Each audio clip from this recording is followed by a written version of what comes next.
Immanuel ಪಾಟ ಕಷ್ಟವು ಎಷ್ಟೋ ಸಭೆಯೇ ಎಷ್ಟೋ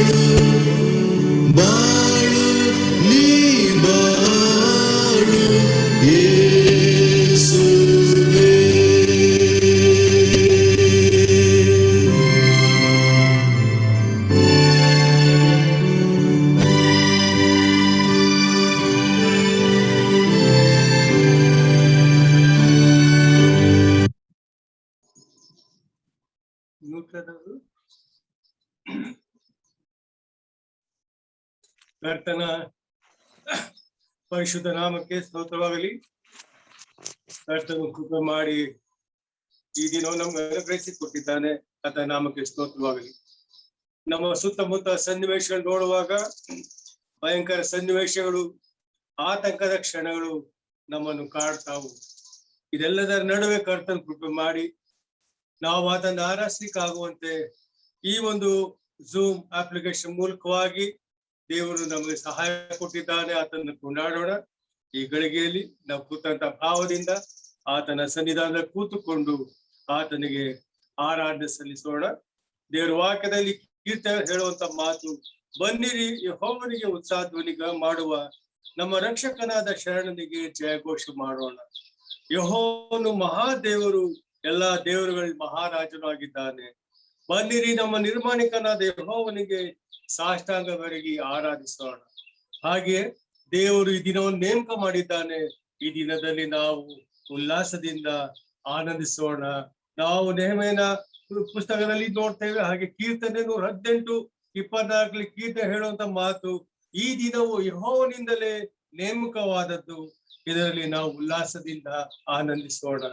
ದೇವರ ಮಹಿಮೆಗಾಗಿ ಮತ್ತು ದೇವರನ್ನು ಆರಾಧಿಸುವ ಸಲುವಾಗಿ ಕೂಡಿ ಬಂದಿರುವಾಗ ಪ್ರಿಯ ವಿಶ್ವಾಸಿ ಜನರನ್ನ ನಾನು ಈ ಮುಂಜಾನೆ ವಂದಿಸುತ್ತಾ ನೀವೆಲ್ಲರೂ ಇದರಲ್ಲಿ ಭಾಗಿಯಾಗಿರೋಕ್ಕ ಸಂತೋಷ ಪಡುತ್ತಾ ಸ್ವಾಗತವನ್ನು ಕೂಡ ಕೋರುವನಾಗಿದ್ದೇನೆ.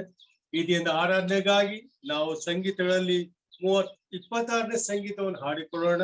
26ನೇ ಸಂಗೀತ ಶುದ್ಧ ಶುದ್ಧ ಶುದ್ಧ. ಈ ಸಂಗೀತವನ್ನ ನಾವಿಲ್ಲಿ ಆ ಹಾಡನ್ನ ನಾವು ಹಾಕ್ತೇವೆ.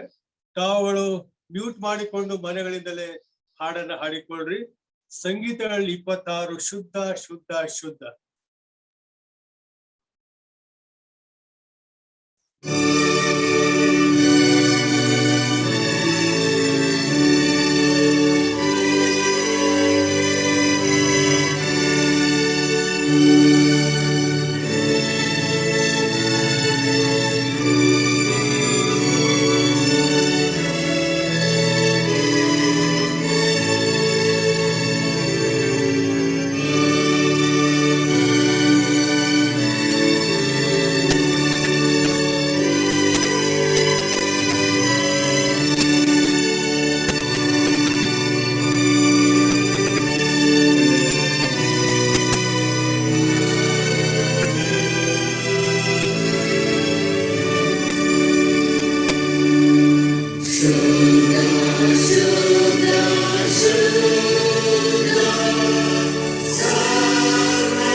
ಹಾಗೆ ಮತ್ತೊಂದು ಸಂಗೀತ ಹಾಡಿಕೊಳ್ಳೋಣ. ಸಂಗೀತ 9ನೇ ಸಂಗೀತ, ಹೃದಯ ಧ್ಯಾನ ಮಾಡುತ್ತೇನೆ ಅಂತ ಪ್ರೀತಿ ತೋರುತ್ತೆ. ಸಂಗೀತ 9ನೇ ಸಂಗೀತ.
ಕರ್ತನನ್ನ ಆರಾಧಿಸಿ ನಮ್ಮ ಸ್ತೋತ್ರ ಬಲಿಗಳನ್ನು ಸಲ್ಲಿಸುವಂತ ಸಮಯ ಇದಾಗಿದೆ.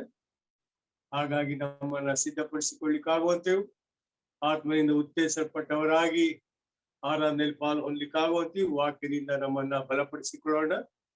ಈ ಗಳಿಗೆಯಲ್ಲಿ ಸಭಾ ಹಿರಿಯರು ದೇವರ ಸೇವಕಂತ ಡಿ ವರದರಾಜ್ ಅವರು ಕೆಲವು ನಿಮಿಷಗಳ ಕಾಲ ವಾಕ್ಯದಿಂದ ನಮ್ಮನ್ನ ಬಲಪಡಿಸ್ತಕ್ಕಂಥವರಾಗಿದ್ದಾರೆ. ಡಿ ವರದರಾಜ್.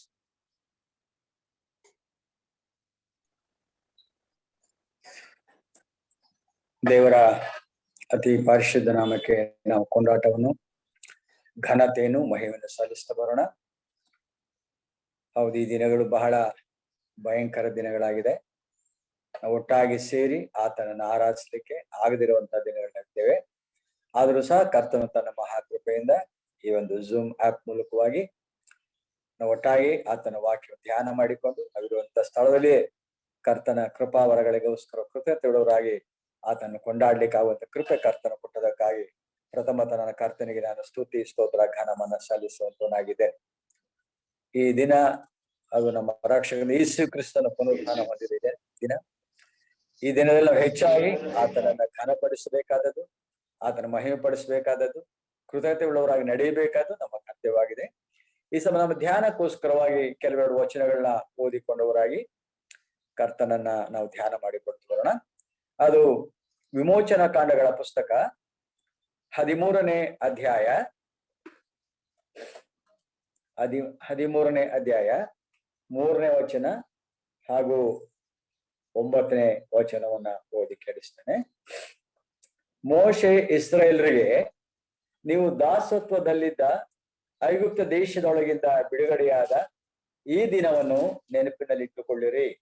ಹಾಗೆ 9ನೇ ವಚನ ಕೂಡ, ಯೆಹೋವನು ತನ್ನ ಭುಜಬಲದಿಂದ ನಿಮ್ಮನ್ನು ಐಗುಪ್ತ ದೇಶದ ಬಿಡಿಸಿದನಾದುದರಿಂದ ಆತನ ನಿಯಮವನ್ನು ಕುರಿತು ನೀವು ಮಾತಾಡಬೇಕೆಂಬುದಕ್ಕಾಗಿ ಈ ಆಚಾರವು ನಿಮ್ಮ ಕೈಯಲ್ಲಿ ಕಟ್ಟಿಕೊಂಡಿರುವ ದಾರದಂತೆಯೂ ಹುಬ್ಬುಗಳ ನಡುವೆ ಕಟ್ಟಿಕೊಂಡಿರುವ ಜ್ಞಾಪಕ ಪಟ್ಟಿಯಂತೆಯೂ ಇರುವುದು. ಇಲ್ಲಿ ಸಹ ನೋಡಿದ್ರೆ ಯೆಹೋವನು ನಮಗೋಸ್ಕರ, ನಾವು 8ನೇ ವಚನದಿಂದ ಹೋದ್ರೆ ಒಳ್ಳೆಯದು, ಆ ದಿನದಲ್ಲಿ ನೀವು ನಿಮ್ಮ ಮಕ್ಕಳಿಗೆ ನಿಮ್ಮ ಜನವು, ನಮ್ಮ ಜನವು ಐಗುಪ್ತ ದೇಶದಿಂದ ಹೊರಟು ಬಂದಾಗ ಯೆಹೋವನು ನಮಗೋಸ್ಕರ ಮಾಡಿದ್ದನ್ನು ನೆನೆಸುವುದಕ್ಕಾಗಿ ಈ ಆಚರಣೆಯನ್ನು ನಡೆಸುತ್ತೇವೆ ಎಂಬುದಾಗಿ ಅವರು ಆಲೋಚನೆ ಮಾಡಿಕೊಂಡವರಿಗೆ ಮಕ್ಕಳಿಗೆ ಅದನ್ನು ತಿಳಿಸಿಕೊಡುತ್ತಾ ಈ ಒಂದು ನೆನಪನ್ನ ಅವರು ತರಬೇಕೆಂಬುದಾಗಿ ನೋಡುವಂತವರಾಗಿದ್ರು. ನಮಗೆ ಈ ಇಸ್ರಾಯೇಲರ ಚರಿತ್ರೆ ಬಹಳ ಚೆನ್ನಾಗಿ ಬಲ್ಲವರಾಗಿದ್ದೇವೆ. ಇಸ್ರಾಯೇಲ್ ಜನರು ಅವರು ಐಗುಪ್ತ ದೇಶದಲ್ಲಿ 400 ಚಿಲ್ಲರೆ ವರ್ಷಗಳ ಕಾಲ ದಾಸತ್ವದಲ್ಲಿ ಇದ್ದರು ಎಂಬುದನ್ನ ನಾವು ವಾಕ್ಯದಲ್ಲಿ ನೋಡುವಂತವರಾಗಿದ್ದೇವೆ. ಅಲ್ಲಿ ಅವರ ಪರಿಸ್ಥಿತಿ ನೋಡ್ತೇವೆ, ಬಹಳ ಭಯಂಕರವಾದ ಪರಿಸ್ಥಿತಿಯನ್ನ ಅವರು ಅಲ್ಲಿ ಎದುರಿಸಬೇಕಾಯ್ತು. ಅವರ ಕುರಿತು ನೋಡುವಾಗ ಅಲ್ಲಿ ಅವರಿಗೆ ಅವರ ಸ್ಥಿತಿ ಹೇಗಿತ್ತು ಅಂತ ಹೇಳಿದ್ರೆ ಬಿಟ್ಟಿ ಕೆಲಸ ಮಾಡಬೇಕಾಗಿತ್ತು ಎಂಬುದಾಗಿ ನೋಡ್ತೇವೆ. ಅವರು ನಿಟ್ಟುಸಿರು ಬಿಡುವಂತ ಸ್ಥಿತಿ, ಆ ಎಲ್ಲಾ ನೋವುಗಳನ್ನ ತಾಳಿಕೊಳ್ಳದವರಾಗಿ ತಮಗೆ ಯಾವ ಒಂದು ನಿರೀಕ್ಷೆ ಇರದಂತ ಸ್ಥಿತಿಯಲ್ಲಿರುವಾಗ ಅವರು ತಮ್ಮ ಸ್ಥಿತಿಗೋಸ್ಕರವಾಗಿ ಯೋಚನೆ ಮಾಡಿಕೊಂಡು ನಿಟ್ಟುಸಿರು ಬಿಡುತ್ತಾ ಇದ್ದಾರೆ ಎಂಬುದಾಗಿ ನೋಡ್ತೇವೆ, ಮತ್ತು ಗೋಳಾಡ್ತಿದ್ರೆ ಎಂಬುದಾಗಿ ನೋಡ್ತೇವೆ, ಮತ್ತು ನರಳಾಡ್ತಿದ್ರೆ ಎಂಬುದಾಗಿ ನಾವು ಇದೇ ವಿಮೋಚನಾ ಕಾಂಡ 2ನೇ 23ನೇ ವಚನದಲ್ಲಿ ನೋಡಿಕೊಳ್ಳುವಂತವರಾಗಿದೆ. ಇಂತಹ ಒಂದು ಭಯಂಕರವಾದ ಸ್ಥಿತಿ ಅವರಿಗೆ ನಾವು ಬೇರೆ ಭಾಗದಲ್ಲಿ ನೋಡ್ತೇವೆ. ಕಬ್ಬಿಣವನ್ನ ಕರಗಿಸುವ ಕುಲುಮೆಯೋಪಾದಿಯಲ್ಲಿ ಅವರಲ್ಲಿ ಬಿಟ್ಟಿ ಕೆಲಸವನ್ನ ಅಷ್ಟು ಶ್ರಮದಾಯಕವಾಗಿ ವಿಶ್ರಮಿಸಿಕೊಳ್ಳದೆ ಸಂಕಟಕರವಾಗಿ ಅವರಲ್ಲಿ ಕಾರ್ಯ ಮಾಡಬೇಕಾಗಿತ್ತು ಎಂಬುದಾಗಿ ನೋಡುವಂತದ್ದಾಗಿದೆ. ಇಂತಹ ಒಂದು ಭಯಂಕರವಾದಂತಹ ಸ್ಥಿತಿಯಲ್ಲಿ ಅವರು ಆ ಕಷ್ಟವನ್ನು ಅನುಭವಿಸ್ತಾರೆ. ಮತ್ತೆ ಅದೇ ವಿಮೋಚನಾ ಕಾಂಡ 3:9 ನೋಡ್ತೇವೆ, ಅವರು ಅವರನ್ನ ಐಗುಪ್ತ ದೇಶದಲ್ಲಿ ಉಪದ್ರವ ಪಡಿಸಿದ್ರು ನೋಡಿ, ಉಪದ್ರವಕ್ಕೆ ಒಳಪಡಿಸಿದ್ರು ನೋಡಿ. ಹೀಗೆ ಉಪದ್ರವ, ಸಂಕಟ, ಇಕ್ಕಟ್ಟು, ನೋವು, ನಿಟ್ಟುಸಿರು, ಗೋಳಾಟ, ಸಂಕಟ ಅವರ ಜೀವಿತದಲ್ಲಿತ್ತು. ಅವರನ್ನ ಯಾರೂ ಸಹ ಗಮನಿಸಿರಲಿಲ್ಲ, ಅವ್ರಿಗೆ ಯಾರು ಸಹಾಯ ಮಾಡ್ಲಿಕ್ಕೆ ಇರ್ಲಿಲ್ಲ. ಅವರ ಪರಿಸ್ಥಿತಿ ಭಯಂಕರವಾಗಿತ್ತು ಎಂಬುದಾಗಿ ನೋಡುವಂತ ಇಂತಹ ಸ್ಥಿತಿಯಲ್ಲಿ ಅವರು ಮೊರೆ ಇಡುತ್ತಾ ಬರುವಾಗ ದೇವರು ತಾನೇ ಅವರಿಗೋಸ್ಕರವಾಗಿ ಒಬ್ಬ ರಕ್ಷಕನನ್ನ ಅಥವಾ ಬಿಡುಗಡೆ ಮಾಡುವಂತ ವ್ಯಕ್ತಿಯನ್ನ ಅಂದ್ರೆ ಮೋಶೆಯನ್ನ ದೇವರು ಕಳಿಸಿಕೊಟ್ಟವನಾಗಿ ಅವರನ್ನ ಅಲ್ಲಿಂದ ಬಿಡುಗಡೆ ಮಾಡಿದ್ದೇನೆಂಬುದಾಗಿ ನೋಡುವಂತ ಅದನ್ನೇ ಇಲ್ಲಿ 3ನೇ ವಚನ ನೋಡ್ತೇವೆ. ನೀವು ದಾಸತ್ವದಲ್ಲಿದ್ದ ಐಗುಪ್ತ ದೇಶದೊಳಗಿಂದ ಬಿಡುಗಡೆಯಾದ ಈ ದಿನವನ್ನ ನೆನಪಿನಲ್ಲಿಟ್ಟುಕೊಳ್ಳಿರಿ. ಈ ದಿನವನ್ನ ನೀವು ನೆನಪಿನಲ್ಲಿ ಇಟ್ಟುಕೊಳ್ಳಬೇಕೆಂಬುದಾಗಿ ನೋಡುವಂತದ್ದಾಗಿದ್ದೇವೆ. ನೆನಪಿನಲ್ಲಿ ಇಟ್ಟುಕೊಂಡು ಅವ್ರು ಮಾಡಬೇಕಾದ ಕಾರ್ಯವೇನು ಎಂಬುದಾಗಿ ನೋಡುವಾಗ ನಾವು ಇಲ್ಲಿ ಮತ್ತೊಂದು ವಚನವನ್ನು ನೋಡ್ತೇವೆ. 12ನೇ ಅಧ್ಯಾಯದ 14ನೇ ವಚನದಲ್ಲಿ 12 ವಿಮೋಚನಾ ಕಾಂಡ 12:14 ಆ ದಿನವು ನಿಮಗೆ ಜ್ಞಾಪಕಾರ್ಥವಾಗಿರುವುದು, ಅದರಲ್ಲಿ ಯೆಹೋವನ ಘನಕ್ಕಾಗಿ ಹಬ್ಬವನ್ನ ಮಾಡಬೇಕು. ಯೆಹೋವನನ್ನ ಘನಪಡಿಸ್ಬೇಕೆಂಬ ಯೆಹೋವನ ಘನಕ್ಕೋಸ್ಕರವಾಗಿ ಅವರು ಈ ಒಂದು ಪಸ್ಕ ಹಬ್ಬದ ಅವರು ಆಚರಣೆಯನ್ನ ದೇವರು ಅವರಿಗೆ ಕೊಟ್ಟು ನಿಮ್ಮದಾಗಿ ನೋಡುವಂತವಾಗಿದೆ. ಈ ಒಂದು ವಿಶೇಷವಾದಂತಹ ಒಂದು ಸಂಗತಿ ಅವರಿಗೆ ಬಂತು ನೋಡು. ಇದನ್ನ ಅವರು ನೆನಪಲ್ಲಿ ಇಟ್ಟುಕೊಳ್ಳಬೇಕಾಗಿತ್ತು. ನಾವು ಇಲ್ಲಿ 9ನೇ ವಚನದಲ್ಲಿ ಅಥವಾ 8ನೇ ವಚನ ಕೊನೆ ಭಾಗದಲ್ಲಿ ನೋಡ್ತೇವೆ. ಯೆಹೋವನು ನಮಗೋಸ್ಕರ ಮಾಡಿದ್ದನ್ನ ನೆನೆಸಬೇಕು ಎಂಬುದಾಗಿ ಅವ್ರು ನೆನೆಸಿಕೊಳ್ಳಬೇಕಾಗಿತ್ತು ಎಂಬುದಾಗಿ ನೋಡುವಂತವ್ರಾಗಿತ್ತು. ಇಂತಹ ಭಯಂಕರ ಸ್ಥಿತಿಯಲ್ಲಿರುವಂತಹ ಗಳಿಯಲ್ಲಿ ಅವರು ಪ್ರಾಸ್ತ ಬರಲಾಗಿ ದೇವರು ಅವ್ರಿಗೋಸ್ಕರ ಒಬ್ಬ ರಕ್ಷಕರನ್ನ ಮೋಶೆಯನ್ನ ಕಳಿಸ್ಕೊಟ್ಟ. ಮೋಶೆಯ ಮೂಲಕ ಅನೇಕ ಅದ್ಭುತಗಳನ್ನ ದೇವರು ಮಾಡುತ್ತಾ ಬಂದ. ಅಂತಿಮವಾಗಿ ಅವರು ಅಲ್ಲಿಂದ ಬಿಡುಗಡೆ ಹೊಂದಲಿಕ್ಕೋಸ್ಕರವಾಗಿ ಒಂದು ವಿಶೇಷದ ಕಾರ್ಯ ಅವರು ಮಾಡಬೇಕಾಗಿತ್ತು ಎಂಬುದಾಗಿ ನೋಡುವಂತವರಾಗಿದ್ದೇವೆ. ಆದ್ರೆ 12ನೇ ಅಧ್ಯಾಯದಲ್ಲಿ ನಾವು ನೋಡುವಂತವರಾಗಿದ್ದೇವೆ. 12ನೇ ಅಧ್ಯಾಯದಲ್ಲಿ 3ನೇ ವಚನದ ಕೊನೆ ಭಾಗದಿಂದ ಓದಿಕೊಳ್ಳೋಣ ಅಥವಾ ಮಧ್ಯ ಭಾಗದಿಂದ. ಈ ತಿಂಗಳಿನ 10ನೇ ದಿನದಲ್ಲಿ ನಿಮ್ಮ ನಿಮ್ಮ ಗೋತ್ರಗಳ ಪ್ರತಿಯೊಂದು ಮನೆಯವರು ಒಂದೊಂದು ಕುರಿಮರಿಯನ್ನಾಗಲಿ ಆಡು ಮರಿಯನ್ನಾಗಲಿ ತೆಗೆದುಕೊಳ್ಳಬೇಕು. ಕುಟುಂಬವು ಚಿಕ್ಕದಾಗಿದ್ದು ಪೂರಾ ಒಂದು ಮರಿ ತಿನ್ನುವುದಕ್ಕೆ ಆಗದೆ ಹೋದ ಪಕ್ಷಕ್ಕೆ ನೆರೆಮನೆಯ ಕುಟುಂಬದೊಂದಿಗೆ ಸೇರಿ ಒಬ್ಬೊಬ್ಬನು ಇಷ್ಟಿಷ್ಟು ತಿನ್ನುವುದು ಗೊತ್ತು ಮಾಡಿಕೊಂಡು ಜನಗಳ ಸಂಖ್ಯಾನುಸಾರ ಮರಿಗಳನ್ನು ತೆಗೆದುಕೊಳ್ಳಲಿ. ಆ ಮರಿಯು ಬಹಳ ಪ್ರಾಮುಖ್ಯವಾಗಿ ಆಲೋಚನೆ ಮಾಡೋಣ. ಪೂರ್ಣಾಂಗವಾದ 1 ವರ್ಷದ ಗಂಡಾಗಿರಬೇಕು. ಕುರಿಗಳಿಂದಾಗಲಿ ಆಡುಗಳಿಂದಾಗಲಿ ಅದನ್ನು ತೆಗೆದುಕೊಳ್ಳಬಹುದು. ಈ ತಿಂಗಳ 14ನೇ ದಿನದವರೆಗೆ ಅವುಗಳನ್ನ ಇಟ್ಟುಕೊಂಡಿದ್ದು ಆ ದಿನದ ಸಂಜೆ ವೇಳೆಯಲ್ಲಿ ಇಸ್ರಾಯೇಲರ ಸಮೂಹದವರನ್ನು ತಮ್ಮ ತಮ್ಮ ಕೂಟಗಳಲ್ಲಿ ಕೊಯ್ಯಬೇಕು. ಅವರು ಅವುಗಳ ರಕ್ತದಲ್ಲಿ ಸ್ವಲ್ಪ ತೆಗೆದು ತಾವು ಆ ಭೋಜನವನ್ನು ಮಾಡುವ ಮನೆಯ ಬಾಗಿಲು 2 ನಿರೂಪ ಕಂಬಗಳಿಗೂ ಮೇಲ್ಪಟ್ಟಿಗೂ ಹಚ್ಚಬೇಕು. ಆ ರಾತ್ರಿಯಲ್ಲಿಯೇ ಆ ಮಾಂಸವನ್ನು ಭೋಜನ ಮಾಡಬೇಕು. ಅದನ್ನು ಬೆಂಕಿಯಲ್ಲಿಯೇ ಸುಟ್ಟು ಹುಳಿದ ರೊಟ್ಟಿಗಳ ಮತ್ತು ಕಹಿಯಾದ ಪಲ್ಯಗಳ ಸಂಗಡ ಊಟ ಮಾಡಬೇಕು ಎಂಬುದಾಗಿ ಅವರಿಗೆ ದೇವರು ಒಂದು ನಿಯಮವನ್ನ ಇಟ್ಟ ನಿಯಮನವರು. ಅವ್ರು ಈ ಒಂದು ನಿಯಮವನ್ನ ಅವರು ಮಾಡಬೇಕಾಯ್ತು. ಇದನ್ನ ಅವರು ಪ್ರತಿ ವರ್ಷ ಅವರು ಆ ಹಬ್ಬ ಮಾಡುವಂತ ಗಳಿಯಲ್ಲಿ ಇದನ್ನ ನೆನಪು ಮಾಡಿಕೊಳ್ಳಬೇಕಾಗಿತ್ತು. ಈ ದೇವರವರಿಗೆ ಮಾಡಿದಂತ ಈ ಒಂದು ಅವ್ರಿಗೆ ಆಜ್ಞಾಪಿಸಿದಂತ ಒಂದು ನಿಯಮವನ್ನ ಅವರು ನೆನಪು ಮಾಡಿಕೊಳ್ಳಬೇಕಾಗಿತ್ತು. ನಾವು ಐಗುಪ್ತ ದೇಶದಿಂದ ಬಿಡುಗಡೆಯಾಗಿ ಬರ್ಲಿಕ್ಕೆ ನಮಗೆ ಆ ಸಂಹಾರಕ ದೂತನು ಆ ಸಮಯದಲ್ಲಿ ಐಗುಪ್ತ ದೇಶದ ಜನರ ಮನೆಗೆ ಬರುವಂತ ಸಮಯದಲ್ಲಿ ನಮ್ಮ ಕುಟುಂಬಗಳು ರಕ್ಷಿಸಲ್ಪಡುವ ಹಾಗೆ ಮತ್ತು ನಾವು ಅಲ್ಲಿಂದ ಬಿಡುಗಡೆ ಹೊಂದುವ ಹಾಗೆ ದೇವರು ನಮಗಾಗಿ ಒಂದು ಅದ್ಭುತವನ್ನು ಮಾಡಿದ್ದಾನೆ, ಒಂದು ಕಾರ್ಯವನ್ನು ಮಾಡಿದ್ದಾನೆ. ಅದೇನೆಂದರೆ ಒಂದು ಪಸ್ಕದ ಕುರಿಯನ್ನ ಕೊಯ್ಲಿಕ್ಕೋಸ್ಕರವಾಗಿ ದೇವರು ನಿಯಮ ಮಾಡಿದನು. ಆ ಪಸ್ಕದ ಕುರಿಯ ಮೂಲಕವಾಗಿ ಅದನ್ನ ಕೊಯ್ಯೋದ್ರ ಮೂಲಕವಾಗಿ ರಕ್ತ ಸುರಿಸುವ ಮೂಲಕವಾಗಿ ಅವರು ಆ ರಕ್ತವನ್ನು ತಮ್ಮ ಮನೆಗಳಿಗೆ ಮನೆ ಬಾಗಿಲು ನಿರೂಪಟ್ಟಿಗಳಿಗೂ ಮೇಲ್ಪಟ್ಟಿಗೂ ಹಚ್ಚೋದ್ರ ಮೂಲಕವಾಗಿ ಅವರು ಆ ರಾತ್ರಿಯಲ್ಲಿ ಅವರ ಇಡೀ ಕುಟುಂಬ ಅಥವಾ ಮನೆಯ ಚೊಚ್ಚಲ ಮಕ್ಕಳು ರಕ್ಷಿಸಲ್ಪಟ್ಟರು. ಅಲ್ಲದೆ ಕುಟುಂಬ ಇಡೀ ರಕ್ಷಿಸಲ್ಪಟ್ಟ ಜೊತೆಗೆ ಅವರು ಆ ರಾತ್ರಿಯಲ್ಲಿಯೇ ಐಗುಪ್ತ ದೇಶದಲ್ಲಿ ನಡೆದಂತ ಆ ಭಯಂಕರವಾದಂತ ಆ ಮರಣ ಐಗುಪ್ತ ದೇಶದ ಎಲ್ಲಾ ಜನರ ಮನೆಯಲ್ಲಿ ಅವರ ಚೊಚ್ಚಲು ಮಕ್ಕಳು ಮರಣ ಹೊಂದಿದ್ದು ನೋಡ್ತವೆ. ಆ ಗೋಳಾಟ ನೋಡ್ತವೆ. ಆ ಗಳಿಗೆಯಲ್ಲಿ ದೇವರು ಅದ್ಭುತವಾದ ರೀತಿಯಲ್ಲಿ ಅವರ ಅಲ್ಲಿಂದ ಬಿಡುಗಡೆ ಮಾಡಿದ್ದೆಂಬುದಾಗಿ ನೋಡುವಂತವರಾಗಿದೆ. ಈ ಬಿಡುಗಡೆಯ ಕಾರ್ಯವನ್ನ ಅವರು ನೆನಪು ಮಾಡಿಕೊಳ್ಳಬೇಕಾಗಿತ್ತು. ಈ ಬಿಡುಗಡೆಯ ಕಾರ್ಯವನ್ನು ನೆನಪು ಮಾಡಿಕೊಂಡವರಾಗಿ ಅವರು ಅಲ್ಲಿ 3 ನಿಯಮಗಳನ್ನ ಮಾಡಬೇಕಾಯ್ತು. ಅವರು 3 ನಿಯಮಗಳ ಆಚರಣೆ ತಂದ ನೋಡ್ತೇವೆ. ಈ ಒಂದು ವೇಳೆ 13ನೇ ಅಧ್ಯಾಯದಲ್ಲಿ 12ನೇ ಅಧ್ಯಾಯದ 43ನೇ ವಚನ ನೋಡುವ ತಲೆಬರಲ್ಲಿ ಪಸ್ಕ ಹಬ್ಬವು ಪ್ರಥಮ ಗರ್ಭವನ್ನು ದೇವರಿಗೆ ಸಮರ್ಪಿಸಬೇಕಾದ್ದು ಹುಳಿಲಿದ ರೊಟ್ಟಿಯ ಆಚರಣೆಯ ನೋಡ್ತೀವಿ. ಈ ಆಚರಣೆಯನ್ನ ದೇವರು ತಂದ. ಪಸ್ಕ ಹಬ್ಬದ ಈ ಒಂದು ನಿಯಮವನ್ನು ಆಚರಣೆಯನ್ನ ತಂದನು. ಪ್ರಥಮ ಗರ್ಭವನ್ನ ದೇವರಿಗೆ ಅವರು ವಿಶೇಷ ರಕ್ಷಣೆ ಹೊಂದಿದ್ದರೆ ದೆಸೆಯಿಂದ ದೇವರಿಗೆ ಅರ್ಪಣೆ ಮಾಡುವಂತ ಒಂದು ನಿಯಮ, ಮಾತ್ರ ಹುಳಿಲಿದ ರೊಟ್ಟಿಯನ್ನ ತಿನ್ನುವಂತ ನಿಯಮವನ್ನ ದೇವರು ಅವರಿಗೆ ತಂದನು ಎಂಬುದಾಗಿ ನೋಡುವಂತವ್ರಾಗಿ. ಹೀಗೆ ಇಸ್ರೇಲರ ದೇವರು ಆ ಸ್ಥಳದ ಬಿಡುಗಡೆ ಮಾಡಿದನ ಅವರು ಆತನ ಘನಕ್ಕಾಗಿ ನೆನಪು ಮಾಡಿಕೊಳ್ಳಬೇಕಾಗಿತ್ತು. ಆತನಿಗೆ ಮಹಿಮೆ ತರುವ ಹಾಗೆ ಅದ ನೆನಪು ಮಾಡಿಕೊಂಡವರಾಗಿ ಈ ಆಚರಣೆಯನ್ನು ಮಾಡುತ್ತಾ ಆ ಉತ್ಸವವನ್ನ ಆಚರಿಸುತ್ತಾ ದೇವರಿಗೆ ಅವರು ಕೊಂಡಾಟವನ್ನ, ದೇವರಿಗೆ ಕೃತಜ್ಞತೆ ಸ್ತುತಿಯನ್ನ ಅವರು ಸಲ್ಲಿಸಬೇಕಾಗಿತ್ತು ಎಂಬುದಾಗಿ ನೋಡುವಂತವರಾಗಿದ್ದೇವೆ. ನನ್ನ ಪ್ರಿಯ ದೇವ ಜನರೇ, ನಮ್ಮನ್ನ ಕುರಿತು ನಾವು ಆಲೋಚನೆ ಮಾಡಿಕೊಳ್ಳೋಣ. ನಮ್ಮ ಬಿಡುಗಡೆಗೋಸ್ಕರವಾಗಿ ದೇವರು ಏನು ಮಾಡಿದನು? ನಮ್ಮ ಬಿಡುಗಡೆಗೋಸ್ಕರವಾಗಿ ದೇವರು ಒಂದು ಯಜ್ಞದ ಕುರಿಮರಿಯನ್ನ ಆತನು ಕೊಟ್ಟನಲ್ಲವೇ? ಆತನ ಒಂದು ಪಸ್ಕದ ಕುರಿಮರಿಯನ್ನ ನಮಗೆ ಕೊಟ್ಟು ಎಂಬುದಾಗಿ ನೋಡುವಂತವರಾಗಿದೆ. ಅದು ಮೊದಲನೇ ಕೊರಿಂಥ 5ನೇ ಅಧ್ಯಾಯ, ಮೊದಲನೇ ಕೊರಿಂಥದವರೆಗೆ ಬರೆದ ಪತ್ರಿಕೆ 5ನೇ ಅಧ್ಯಾಯ 7ನೇ ವಚನ ಓದಿ ಕೇಳಿಸ್ತೇನೆ. ನೀವು ಹುಳಿ ಇಲ್ಲದವರೆನಿಸಿಕೊಂಡದರಿಂದ ಹಳೆ ಹುಳಿಯನ್ನು ತೆಗೆದು ಹಾಕಿ ಹೊಸ ಕಣಿಕದಂತಾಗಿರ್ರಿ. ಯಾಕಂದ್ರೆ ನಮ್ಮ ಪಸ್ಕದ ಯಜ್ಞದ ಕುರಿಯು ಕೊಯ್ದದೆ, ಅದಾವುದಂದ್ರೆ ಕ್ರಿಸ್ತನೇ ಎಂಬುದಾಗಿ ನೋಡುವಂತರಾಗಿದೆ. ನಮ್ಮ ಕರ್ತನ ಯೇಸು ಕ್ರಿಸ್ತನು ಆತನು ನಮಗೋಸ್ಕರವಾಗಿ ಕೊಯ್ಯಲ್ಪಟ್ಟಂತ ಯಜ್ಞದ ಕುರಿಮರಿ ಆತನಾಗಿದ್ದಾನೆ. ಇಸ್ರಾಯೇಲರನ್ನ ಬಿಡುಗಡೆ ಮಾಡ್ಲಿಕ್ಕೆ ದೇವರು ತನ್ನ ಭುಜಬಲ ಪರಾಕ್ರಮಗಳನ್ನ ಆತನು ತೋರ್ಪಡಿಸುತ್ತಾ ಬಂದನು. ಅನೇಕ ಅದ್ಭುತಗಳನ್ನ ಅಲ್ಲಿ ಮಾಡುತ್ತಾ ಬಂದನು. ಅವರನ್ನು ದಂಡಿಸುತ್ತಾ ಬಂದನು, ಅವ್ರು ಶಿಕ್ಷಿಸ್ತಾ ಬಂದನು. ಅವರು ನಿಜವಾಗಿಯೂ ಇವರ ಇಸ್ರಾಯೇಲರ ಮೇಲೆ ಯಾವ ರೀತಿಯಲ್ಲಿ ಕೂಡ ಕಾರ್ಯ ಮಾಡ್ಲಿಕ್ಕೆ ಆಗದ ರೀತಿಯಲ್ಲಿ ಅವರ ದಂಡಿಸುತ್ತಾ ಅಲ್ಲಿಂದ ದೇವರು ಅವರ ಬಿಡುಗಡೆ ಮಾಡಿದನೆಂಬುದಾಗಿ ನೋಡುವಂತವರಾಗಿದ್ದೇವೆ. ಈ ಚಿತ್ರ ನೋಡುವಾಗ ನಾವು ಸಹ ನಿಜವಾಗಿಯೂ ದಾಸತ್ವದಲ್ಲಿ ಇದ್ದವರೇ ಬಂದು ನೋಡ್ತೇವೆ. ಪಾಪದ ದಾಸತ್ವದಲ್ಲಿ ಸಿಕ್ಕಿಕೊಂಡಂತವರಾಗಿದ್ದೇವೆ ನೋಡ್ತೇವೆ. ನಮ್ಮ ಪರಿಸ್ಥಿತಿ ಅಲ್ಲಿಂದ ಬಿಡುಗಡೆ ಆಗುವಂತ ಯಾವ ಕಾರ್ಯವೂ ಇರಲಿಲ್ಲ. ಅವ್ರು ನಿಟ್ಟಿಸಿರು ಬಿಡ್ತಾ ಇದ್ದಾರೆ.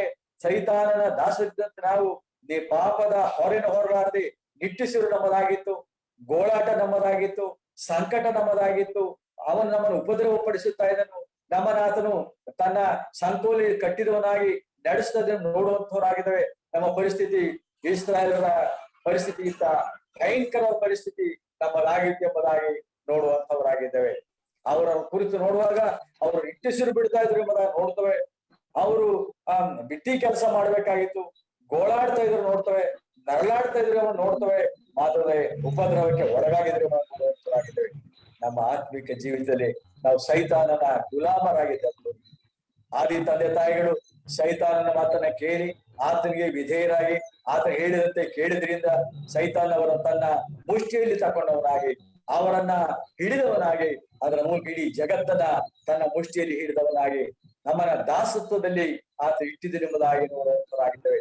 ಅವನ ದಾಸತ್ವದಲ್ಲಿ ಇದ್ದಂತ ಪರಿಸ್ಥಿತಿ, ಅದರ ಯಾವ ನಿರೀಕ್ಷೆಯಿಲ್ಲಂತ ನಿಟ್ಟಿಸಿರುವ ಪರಿಸ್ಥಿತಿ ನಮ್ಮದಾಗಿತ್ತು. ನಾವು ಗೋಳಾಡುವಂತ ಪರಿಸ್ಥಿತಿ, ಅಲ್ಲಿಂದ ಬಿಡುಗಡೆ ಆಗಲಿಕ್ಕೆ ಯಾವ ದಾರಿ ಇಲ್ಲದವರಾಗಿ ದಿನ ದಿನವೂ ಪಾಪದ ಸಂಕೋಲೆ, ಪಾಪದ ಒಂದು ಹೊರೆ ನಮ್ಮನ್ನ ಬಾಧಿಸಿದಾಗಲಾಗಿ ನಮ್ಮ ಸಂಕಟ ಭಯಂಕರವಾಗಿತ್ತು. ಭಕ್ತ ಅಂತ ದಾವೀದನು ಬರೀತಾನೆ, ಈ ಪಾಪವನ್ನ ನಾನು ಒಪ್ಪಿಕೊಂಡು ಅರಿಕೆ ಮಾಡುವ ತನಕ ನನ್ನ ಪರಿಸ್ಥಿತಿ ಅದು ಎಂಥ ಭಯಂಕರವಾಗಿತ್ತು. ನನ್ನ ಮೂಳೆಗಳೆಲ್ಲ ಸೌದು ಹೋಯ್ತು, ನಾನು ಅದ್ರ ಭಾರದಿಂದ ನಾನು ಸಂಕಟ ಪಡ್ತೀನಿ ಎಂಬುದಾಗಿ ಆತನು ಬರೆಯುವಂತವನಾಗಿದ್ದಾನೆ. ನಮ್ಮ ಸ್ಥಿತಿ ಸೈತಾನನಂತಹ ಭಯಂಕರ ಸ್ಥಿತಿ ನಮ್ಮನ್ನ ನಡೆಸ್ತಾ ಇದ್ದೀನಿ ಎಂಬುದಾಗಿ ನೋಡುವಂತವರಾಗಿದ್ದೇವೆ. ಅಂತ ಸ್ಥಿತಿಲಿಂದ ನಮಗೋಸ್ಕರವಾಗಿ ಒಂದು ಕುರಿಮರಿಯನ್ನ, ಯಜ್ಞದ ಕುರಿಮರಿಯನ್ನ ಪರಲೋಕದ ದೇವರು ಕಳಿಸಿಕೊಟ್ಟು ನೋಡುವಂತವರಾಗಿದ್ದೇವೆ.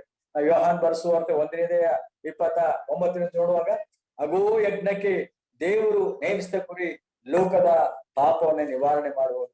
ಅಗೋ ಯಜ್ಞಕ್ಕೆ ದೇವರು ನೇಮಿಸಿದ ಕುರಿ ಲೋಕದ ಪಾಪವನ್ನ ನಿವಾರಣೆ ಮಾಡುವನೆಂಬುದಾಗಿ ನೋಡುವಂತವರಾಗಿದ್ದೇವೆ. ಹೌದು, ನಮ್ಮ ರಕ್ಷಕನು ಲೋಕದ ಪಾಪವನ್ನ ನಿವಾರಣೆ ಮಾಡುವಂತ ಯಜ್ಞದ ಕುರಿಮರಿಯಾಗಿ ಆತನು ಬಂದು ನೋಡುವಂತವರಾಗಿದೆ. ಇಲ್ಲಿ ನಾವು ನೋಡ್ತೇವೆ, ಅವ್ರು ತಂದಂತ ಆ ಕುರಿಮರಿ ನಮ್ಮ ಕರ್ತ ಯೇಸು ಕ್ರಿಸ್ತನ ಚಿತ್ರಣವನ್ನು ಅದು ಕೊಡುವಂತದ್ದಾಗಿದೆ ನೋಡ್ತೇವೆ. ಅವರು ಪ್ರತಿಯೊಂದು ಮನೆಯವರು ಒಂದು ವರ್ಷದ ಗಂಡು ಕುರಿಮರಿಯನ್ನ ಅವರು ತರಬೇಕಾಗಿತ್ತು ಎಂಬುದಾಗಿ ನೋಡುವಂತವರಾಗಿದ್ವಿ. 1 ವರ್ಷದ ಗಂಡು ಎಂಬುದಾಗಿ ನೋಡ್ತೇವೆ. ನಮ್ಮ ಕರ್ತ ಯೇಸು ಕ್ರಿಸ್ತನು ಆತನ ಕಲ್ವರಿಯಲ್ಲಿ ತನ್ನ ಒಪ್ಪಿಸಿಕೊಡುವಂತ ದಿನಗಳು ನೋಡುವಾಗ ಆತನು ಯವನ ಪ್ರಾಯದವನಾಗಿದ್ದಾನೆ ಎಂಬುದಾಗಿ ನೋಡುವಂತವರಾಗಿದ್ದೇವೆ. 1 ವರ್ಷದ ಗಂಡು ಕುರಿಮರಿ ಅಥವಾ ಒಂದ್ ವೇಳೆ ಹೋತ ಅಥವಾ ಗಂಡು ಆಡು ಅಥವಾ ಕುರಿ ಎಂಬುದಾಗಿ ನೋಡುವಂತವರಾಗಿದ್ದೇವೆ. ಅದು ಆತನ ಯವನ ಪ್ರಾಯದಲ್ಲಿ ಆತನು ತಂದೆಯಾದ ದೇವರ ಚಿತ್ತವನ್ನ ನೆರವೇರಿಸುವಂತ ಯಜ್ಞದ ಕುರಿಮರಿಯಾಗಿ ಆತ ನಮಗಾಗಿ ಒಪ್ಪಿಸಿಕೊಟ್ಟು ನೋಡುವಂತರಾಗಿದ್ದೇವೆ.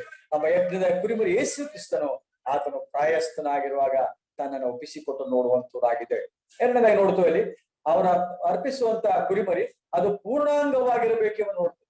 ಈ ಪೂರ್ಣಾಂಗ ನೋಡುವಾಗ ಯಾವ ಕಳಂಕವಿರಬಾರದು ಎಂಬುದಾಗಿ ನೋಡುವಂತವರಾಗಿದೆ. ನಮ್ಮ ಕರ್ತನ ಯೇಸು ಕ್ರಿಸ್ತನು ಪರಿಶುದ್ಧನು ಪರಿಶುದ್ಧನು ಪರಿಶುದ್ಧನು. ಆತನಲ್ಲಿ ಪಾಪದ ಜ್ಞಾನವಿರಲಿಲ್ಲ, ಪಾಪದ ಸ್ವಭಾವ ಇರಲಿಲ್ಲ, ಆತನ ಪಾಪವನ್ನು ಮಾಡಲೇ ಇಲ್ಲ.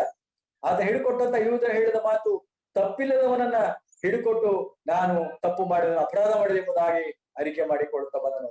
ಅವನನ್ನು ವಿಚಾರಣೆ ಮಾಡುತ್ತಾ ಪಿಲಾತ ಹೇಳಿದ ಮಾತು, ಇವನು ಅಲ್ಲದೇನು ಮಾಡಲಿಲ್ಲ, ಇವನು ಯಾವ ಅಪರಾಧವೂ ಕಾಣಲಿಲ್ಲ, ಅವನು ನಿರ್ದೋಷಿ ಎಂಬುದಾಗಿ ಪ್ರಕಟಿಸ್ತಾ ಬಂದನು. ಆದರೂ ಸಹ ತಂದೆಯ ದೇವರ ನಿಯಮ ಆಗಿತ್ತು. ರಕ್ಷಕ ಯೇಸು ಕ್ರಿಸ್ತ ತಾನೇ ತನ್ನ ಪ್ರಾಣವನ್ನ ಕೊಡುವುದಕ್ಕೆ ಇದ್ದದರಿಂದ ಆತನನ್ನ ಶಿಲುಬೆಗೆ ಒಪ್ಪಿಸಿದ ನೋಡುವಂತರಾಗಿದ್ದೇವೆ. ನಮ್ಮ ರಕ್ಷಕನು ಪರಿಶುದ್ಧನು ಪರಿಶುದ್ಧನು ಪರಿಶುದ್ಧನು ಆತನಾಗಿದೆ ನೋಡ್ತೇವೆ. ತಪ್ಪಿಲ್ಲದಂತ ರಕ್ಷಕನು, ಆತನು ಪರಿಪೂರ್ಣನಾದಂತ ರಕ್ಷಕನು, ಆತನಲ್ಲಿ ಯಾವ ತಪ್ಪು ಇರಲಿಲ್ಲ ಎಂಬುದಾಗಿ ನೋಡುವಂತದಾಗಿದೆ. ಆತ ಸವಾಲು ಹಾಕ್ತಾ ಬಂದನು, ನನ್ನಲ್ಲಿ ಯಾರಾದ್ರೂ ಒಂದು ತಪ್ಪನ್ನು ತೋರಿಸಿಕೊಳ್ಳಿಕ್ಕೆ ನಿಮ್ಮಿಂದ ಆದಿದ್ದೆ, ಯಾರು ಸಹ ತಪ್ಪು ತೋರಿಸಿಕೊಳ್ಳಲಿಕ್ಕೆ ಸಾಧ್ಯವಿರಲಿಲ್ಲ. ಆತನು ಪರಿಶುದ್ಧನು ಪರಿಶುದ್ಧನು ಪರಿಶುದ್ಧನು ಪೂರ್ಣಾಂಗನು ನಿಷ್ಕಳಂಕ ಯಜ್ಞದ ಕುರಿಮರಿ ಎಂಬುದಾಗಿ ಪೇತ್ರನು ಬರೀತಾನೆ. ನಮ್ಮ ರಕ್ಷಕನು ಆತನು ಪಾಪರಹಿತನಾಗಿ ಪರಿಶುದ್ಧನಾಗಿ ನಮಗಾಗಿ ಪಸ್ಕದ ಯಜ್ಞದ ಕುರಿಮರಿಯಾಗಿ ಆತನು ಶಿಲುಬೆಯಲ್ಲಿ ತನ್ನನ್ನ ಕೊಡುವುದನ್ನ ನನಗೋಸ್ಕರ ಕೊಡುವುದನ್ನ ನೋಡುವಂತರಾಗಿದ್ದೇವೆ. ಮತ್ತೆ ನೋಡ್ತೇವೆ ಆ ಕುರಿಮರಿಯ ರಕ್ತವನ್ನು ಅವರು ತಕ್ಕೊಳ್ಬೇಕಾಗಿತ್ತು. ಅದನ್ನ ಅವರಿರುವಂತಹ ಮನೆ ನಿಲುಪಟ್ಟಿಗಳಿಗೆ ಮತ್ತು ಮೇಲುಪಟ್ಟಿ ಹಚ್ಚಬೇಕಾಗಿದೆ ಎಂಬುದಾಗಿ ನೋಡುವಂತವರಾಗಿದೆ. ನಾವು ನೋಡ್ತೇವೆ ಆತನ ಯೇಸುವಿನ ರಕ್ತ ನಮ್ಮ ಪಾಪವನ್ನು ನಿವಾರಣೆ ಮಾಡ್ತಿದ್ದ ನೋಡುವಂತದ್ದಾಗಿದ್ದೇವೆ. ನಾವು ಯೋಹಾನ ಬರೆದ ಪತ್ರಿಕೆ 1ನೇ ಪತ್ರಿಕೆ 1ನೇ ವಚನ ನೋಡ್ತೇವೆ. ಆತನ ಮಗನಾದ ಯೇಸು ಕ್ರಿಸ್ತನ ರಕ್ತವು ಸಕಲ ಪಾಪಗಳನ್ನು ತೊಳೆದು ನಿವಾರಣೆ ಮಾಡಿದೆ. ಆತನ ರಕ್ತ ಅದು ನಮ್ಮ ನಿವಾರಣೆ ಮಾಡಿದೆ. ಅದೇ ಪೇತ್ರನು ಬರೀತಾನೆ, ನಿಮಗೆ ಬಿಡುಗಡೆಯಾದದ್ದು ಅದು ಬೆಳ್ಳಿ ಬಂಗಾರ ಮೊದಲು ನಶ್ಯ ವಸ್ತುಗಳಿಂದಲ್ಲ, ಹಿರಿಯರು ಕಲ್ಸ್ಕೊಟ್ಟ ವ್ಯರ್ಥ ನಡವಳಿಕೆಯಿಂದಲ್ಲ, ಪೂರ್ಣಾಂಗವಾದ ಯಜ್ಞದ ಕುರಿಮರಿ ರಕ್ತದಲ್ಲಿ ಎಂಬಂತೆ ಆತ ರಕ್ತದಿಂದ ನಮಗೆ ಬಿಡುಗಡೆ ಆಯ್ತು ನೋಡ್ತೇವೆ. ಈ ರಕ್ತ ನಿರೂಪಣೆ ಹಚ್ಚುವಂತ ಕ್ರಿಯೆ ನೋಡುವಾಗ ಆತನ ಮೇಲೆ ನಂಬಿಕೆ ಇರ್ತಕ್ಕಂಥವರ ಪಾಪದ ಪರಿಹಾರ ಮಾಡುವಂತ ಆ ಪರಿಶುದ್ಧ ರಕ್ತ, ಪಸ್ಕದ ಕುರಿಯಾದಂತ ಯೇಸು ಕ್ರಿಸ್ತನ ರಕ್ತ ನಮ್ಮ ಪಾಪಗಳನ್ನು ನಿವಾರಣೆ ಮಾಡುತ್ತೆ ಎಂಬುದನ್ನ ನೋಡುವಂತವರಾಗಿದ್ದೇವೆ. ಮಾತ್ರವಲ್ಲದೆ ಆ ಕುರಿಮರಿಯ ಮಾಂಸವನ್ನ ಅವರು ಸುಟ್ಟು ತಿನ್ಬೇಕೆಂಬುದಾಗಿ ನೋಡುವಂತವರಾಗಿತ್ತು. ಬೆಂಕಿಯಲ್ಲಿ ಸುಟ್ಟು ಭೋಜನ ಮಾಡ್ಬೇಕಾಗಿತ್ತು ಎಂಬುದು. ಬೇರೆ ರೀತಿಯಲ್ಲಿ ಅವರು ಅದನ್ನ ಭೋಜನ ಮಾಡಬಾರ್ದಾಗಿತ್ತು. ಇದು ನಾವು ನೋಡ್ತೇವೆ. ಯೇಸು ಕ್ರಿಸ್ತನ ಆ ತಂದೆಯಾದ ದೇವರ ಕೋಪಕ್ಕೆ, ಆತನ ಕೋಪದ ಬೆಂಕಿಯಿಂದ ಆತನು ತನ್ನನ್ನ ಸುಡಲಿಕ್ಕೆ ಒಪ್ಪಿಸಿಕೊಟ್ಟನ್ನು ನೋಡುವಂತವಾಗಿದ್ದೇವೆ. ನಾವು ಒಂದ್ ವೇಳೆ ಆಕಾರನ ಯೆಹೋಶುವನ ಬರೆದ ಪುಸ್ತಕ ಮೊದಲೇ ಆ 7ನೇ ಅಧ್ಯಾಯದ ಮೊದಲನೇ ವಚನ ನೋಡುವಾಗ ಅಲ್ಲಿ ಒಂದು ಬರೆಯಲ್ಪಟ್ಟ ಮಾತನ್ನು ಓದಿಕೊಳ್ಳೋಣ. ಅದನ್ನ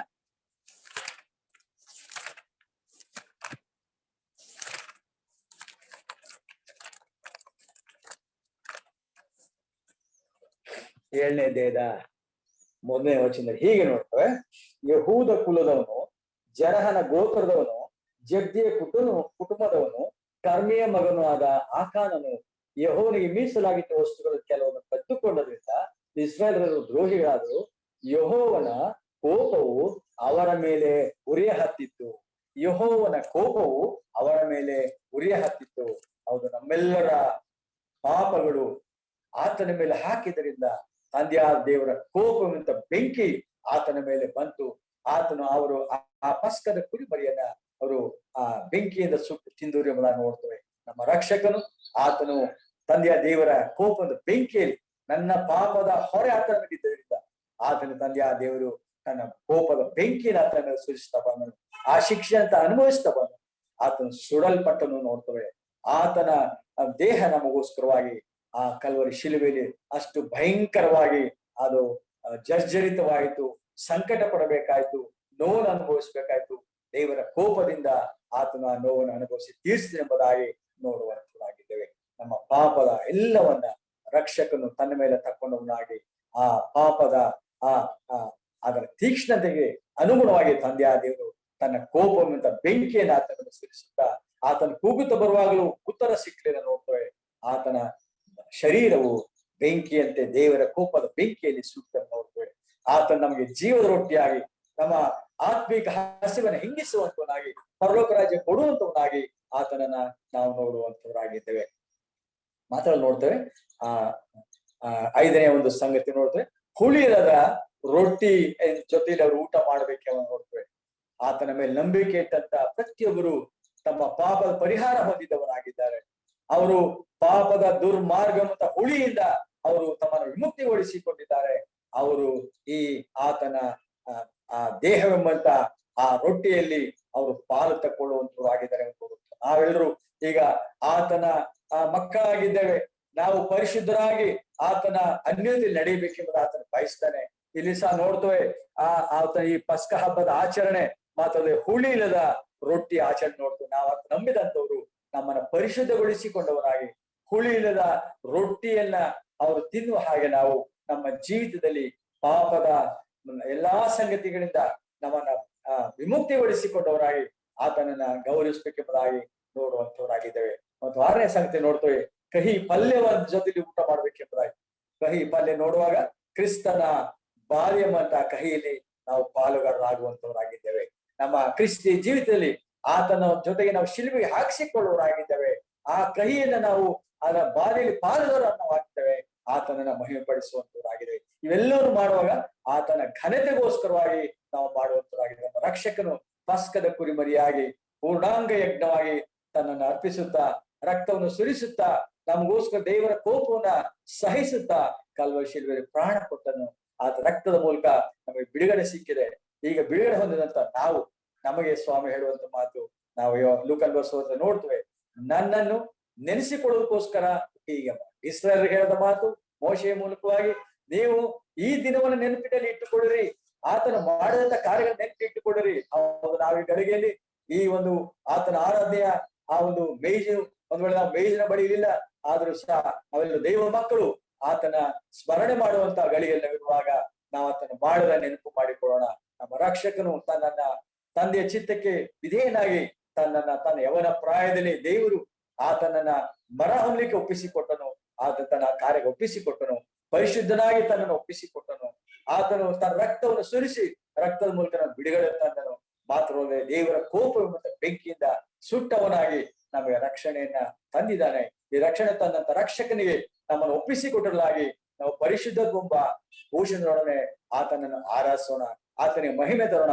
ಜೊತೆಗೆ ಆತನ ಬಾಧೆಗಳಲ್ಲಿ ನಾವು ಸಹ ಪಾಲು ತಕ್ಕೊಂಡವರಾಗಿ ಆ ಕಹಿಯನ್ನ ನಾವು ನಮ್ಮ ಜೀವಿತದಲ್ಲಿ ಆತನ ಹೇಗೆ ಆ ನೋವನ್ನು ಅನುಭವಿಸ್ತಾ ಬಂದೋ ಹಾಗೆ ಅನುಭವಿಸುತ್ತಾ ಅದರ ಮೂಲಕವಾಗಿ ಇದೆಲ್ಲವನ್ನು ಮಾಡುವ ಮೂಲಕವಾಗಿ ತಂದೆಯ ದೇವರಿಗೆ ಘನತೆಯನ್ನು ಸಲ್ಲಿಸುವಂತವರಾಗಿದ್ದೇವೆ. ನಮ್ಮ ಪಸ್ಕದ ಕುರಿಮರಿ ನಮಗಾಗಿ ಕೊಯ್ಯಲ್ಪಟ್ಟಿದೆ. ಆ ಕುರಿಮರಿ ಯೇಸು ಕ್ರಿಸ್ತನೇ ತಾನಾಗಿದ್ದಾನೆ. ಆ ಯೇಸು ಕ್ರಿಸ್ತನು ಪರಿಶುದ್ಧನಾಗಿ ತನ್ನನ್ನು ಒಪ್ಪಿಸಿಕೊಟ್ಟಿದ್ದಾನೆ. ಆತನು ಕಲ್ವರಿ ಶಿಲುಬೆ ರಕ್ತವನ್ನು ಸುರಿಸಿದ್ದಾನೆ. ರಕ್ತದ ಮೂಲಕ ಬಿಡುಗಡೆ ಕೊಟ್ಟಿದ್ದಾನೆ. ದೇವರ ಕೋಪಕ್ಕೆ ಒಳಗಾದವನಾಗಿ ನಮ್ಮ ಪಾಪವನ್ನು ಪೂರ್ವಕ್ಕೂ ಪಶ್ಚಿಮೇಶ್ವರ ಅದಕ್ಕಿಂತ ಬಹಳ ದೂರ ಮಾಡಿದವನಾಗಿ ಬಿಡುಗಡೆ ತಂದಿದ್ದಾನೆ. ಈ ಬಿಡುಗಡೆಯ ದಿನದಲ್ಲಿ ನಾವು ಆತನ ನೆನಪು ಮಾಡಿಕೊಳ್ಳೋಣ. ಆತನ ನೆನಪು ಮಾಡಿಕೊಳ್ಳುವಾಗ ಆತನ ಪ್ರೀತಿಯನ್ನ ಸ್ಮರಿಸೋಣ, ಆತನ ಶಿಲ್ಬೆ ಮರಣವನ್ನು ಸ್ಮರಿಸೋಣ, ಆತನ ಕೈಗಳ ಗಾಯವನ್ನು ಸ್ಮರಿಸೋಣ, ತಲೆಯ ಮುಳ್ಳಿನ ಕಿರೀಟವನ್ನು ಸ್ಮರಿಸೋಣ, ಆತನ ಕಾಲುಗಳ ಮೊಳೆಯನ್ನು ಸ್ಮರಿಸೋಣ, ದೇಹದ ಎಲ್ಲಾ ಗಾಯವನ್ನು ಸ್ಮರಿಸೋಣ, ಆತನ ಪರಿಶುದ್ಧಿಯನ್ನು ಸ್ಮರಿಸೋಣ. ಆತ ನಮಗಾಗಿ ಮಾಡೋ ಎಲ್ಲವೂ ನೆನಪು ಮಾಡಿಕೊಳ್ತಾ ಆತನನ್ನೇ ಘನಪಡಿಸೋಣ. ಇಸ್ರಾಯೇಲ್ ನೆನಪನ್ನು ಇಟ್ಟುಕೊಂಡು ಆತನ ಕೊಂಡಾಡ್ತಾ ಘನಪಡಿಸ್ತಾ ಬಂದ ಮೇರೆಗೆ ನಾವು ಸಹ ಆತನ ಘನಪಡಿಸೋಣ. ಇಸ್ರಾಯೇಲ್ರಿಗಾದರೂ ಭುಜಬಲ ಪರಾಕ್ರಮದಿಂದ ಅವರು ರಕ್ಷಿಸಿದನು. ಅದು ನಮ್ಮ ರಕ್ಷಕನಾದರೂ ತನ್ನ ಎಲ್ಲವನ್ನ ಬರಿದು ಮಾಡಿಕೊಂಡವನಾಗಿ ತನ್ನ ಮುರಿಯಲಿಕ್ಕೆ ಜೈಲು ಒಪ್ಪಿಸಿಕೊಟ್ಟವನಾಗಿ ಬಿಡುಗಡೆ ತಂದಿದ್ದಾರೆ. ಆತನನ್ನೇ ಸ್ಮರಿಸೋಣ, ನೆನಪಲ್ಲಿ ತರೋಣ. ಆತನಿಗೆ ಮಹಿಮೆಯು ಮಾನವ ಘನ ಉಂಟಾಗಲಿ. ಕರ್ತನ ನಾಮಕ್ಕೆ ಸ್ತೋತ್ರ ಸ್ತೋತ್ರ ಸ್ತೋತ್ರ. ಕರ್ತನ ವಾಕ್ಯ ಕೇಳ್ತಾ ಬಂದೆವು. ಆತನ ನಾಮಕ್ಕೆ ಸ್ತೋತ್ರವಾಗಲಿ. ವಾಕ್ಯ ನಮ್ಮ ಜೊತೆ ಮಾತನಾಡಿದೆ. ದೇವರ ಪ್ರೀತಿಯನ್ನು, ಕ್ರೂಸಲ್ಪಟ್ಟಂತ ಕ್ರಿಸ್ತನನ್ನು ನಾವು ಧ್ಯಾನ ಮಾಡುತ್ತಾ ಕ್ರೂಜನ್ನು ದೃಷ್ಟಿಸುತ್ತಾ ನಮ್ಮ ಸ್ತೋತ್ರದ ಕಾಣಿಕೆಯನ್ನ ಆತನ ಪಾದಗಳಿಗೆ ಸಲ್ಲಿಸೋಣ. ಈ ಗಳಿಗೆಯಲ್ಲಿ ಸ್ತುತಿ ಸ್ತೋತ್ರ ಸಲ್ಲಿಸುವಂತ ಆರಾಧನಾ ಸಮಯದಾಗಿದೆ.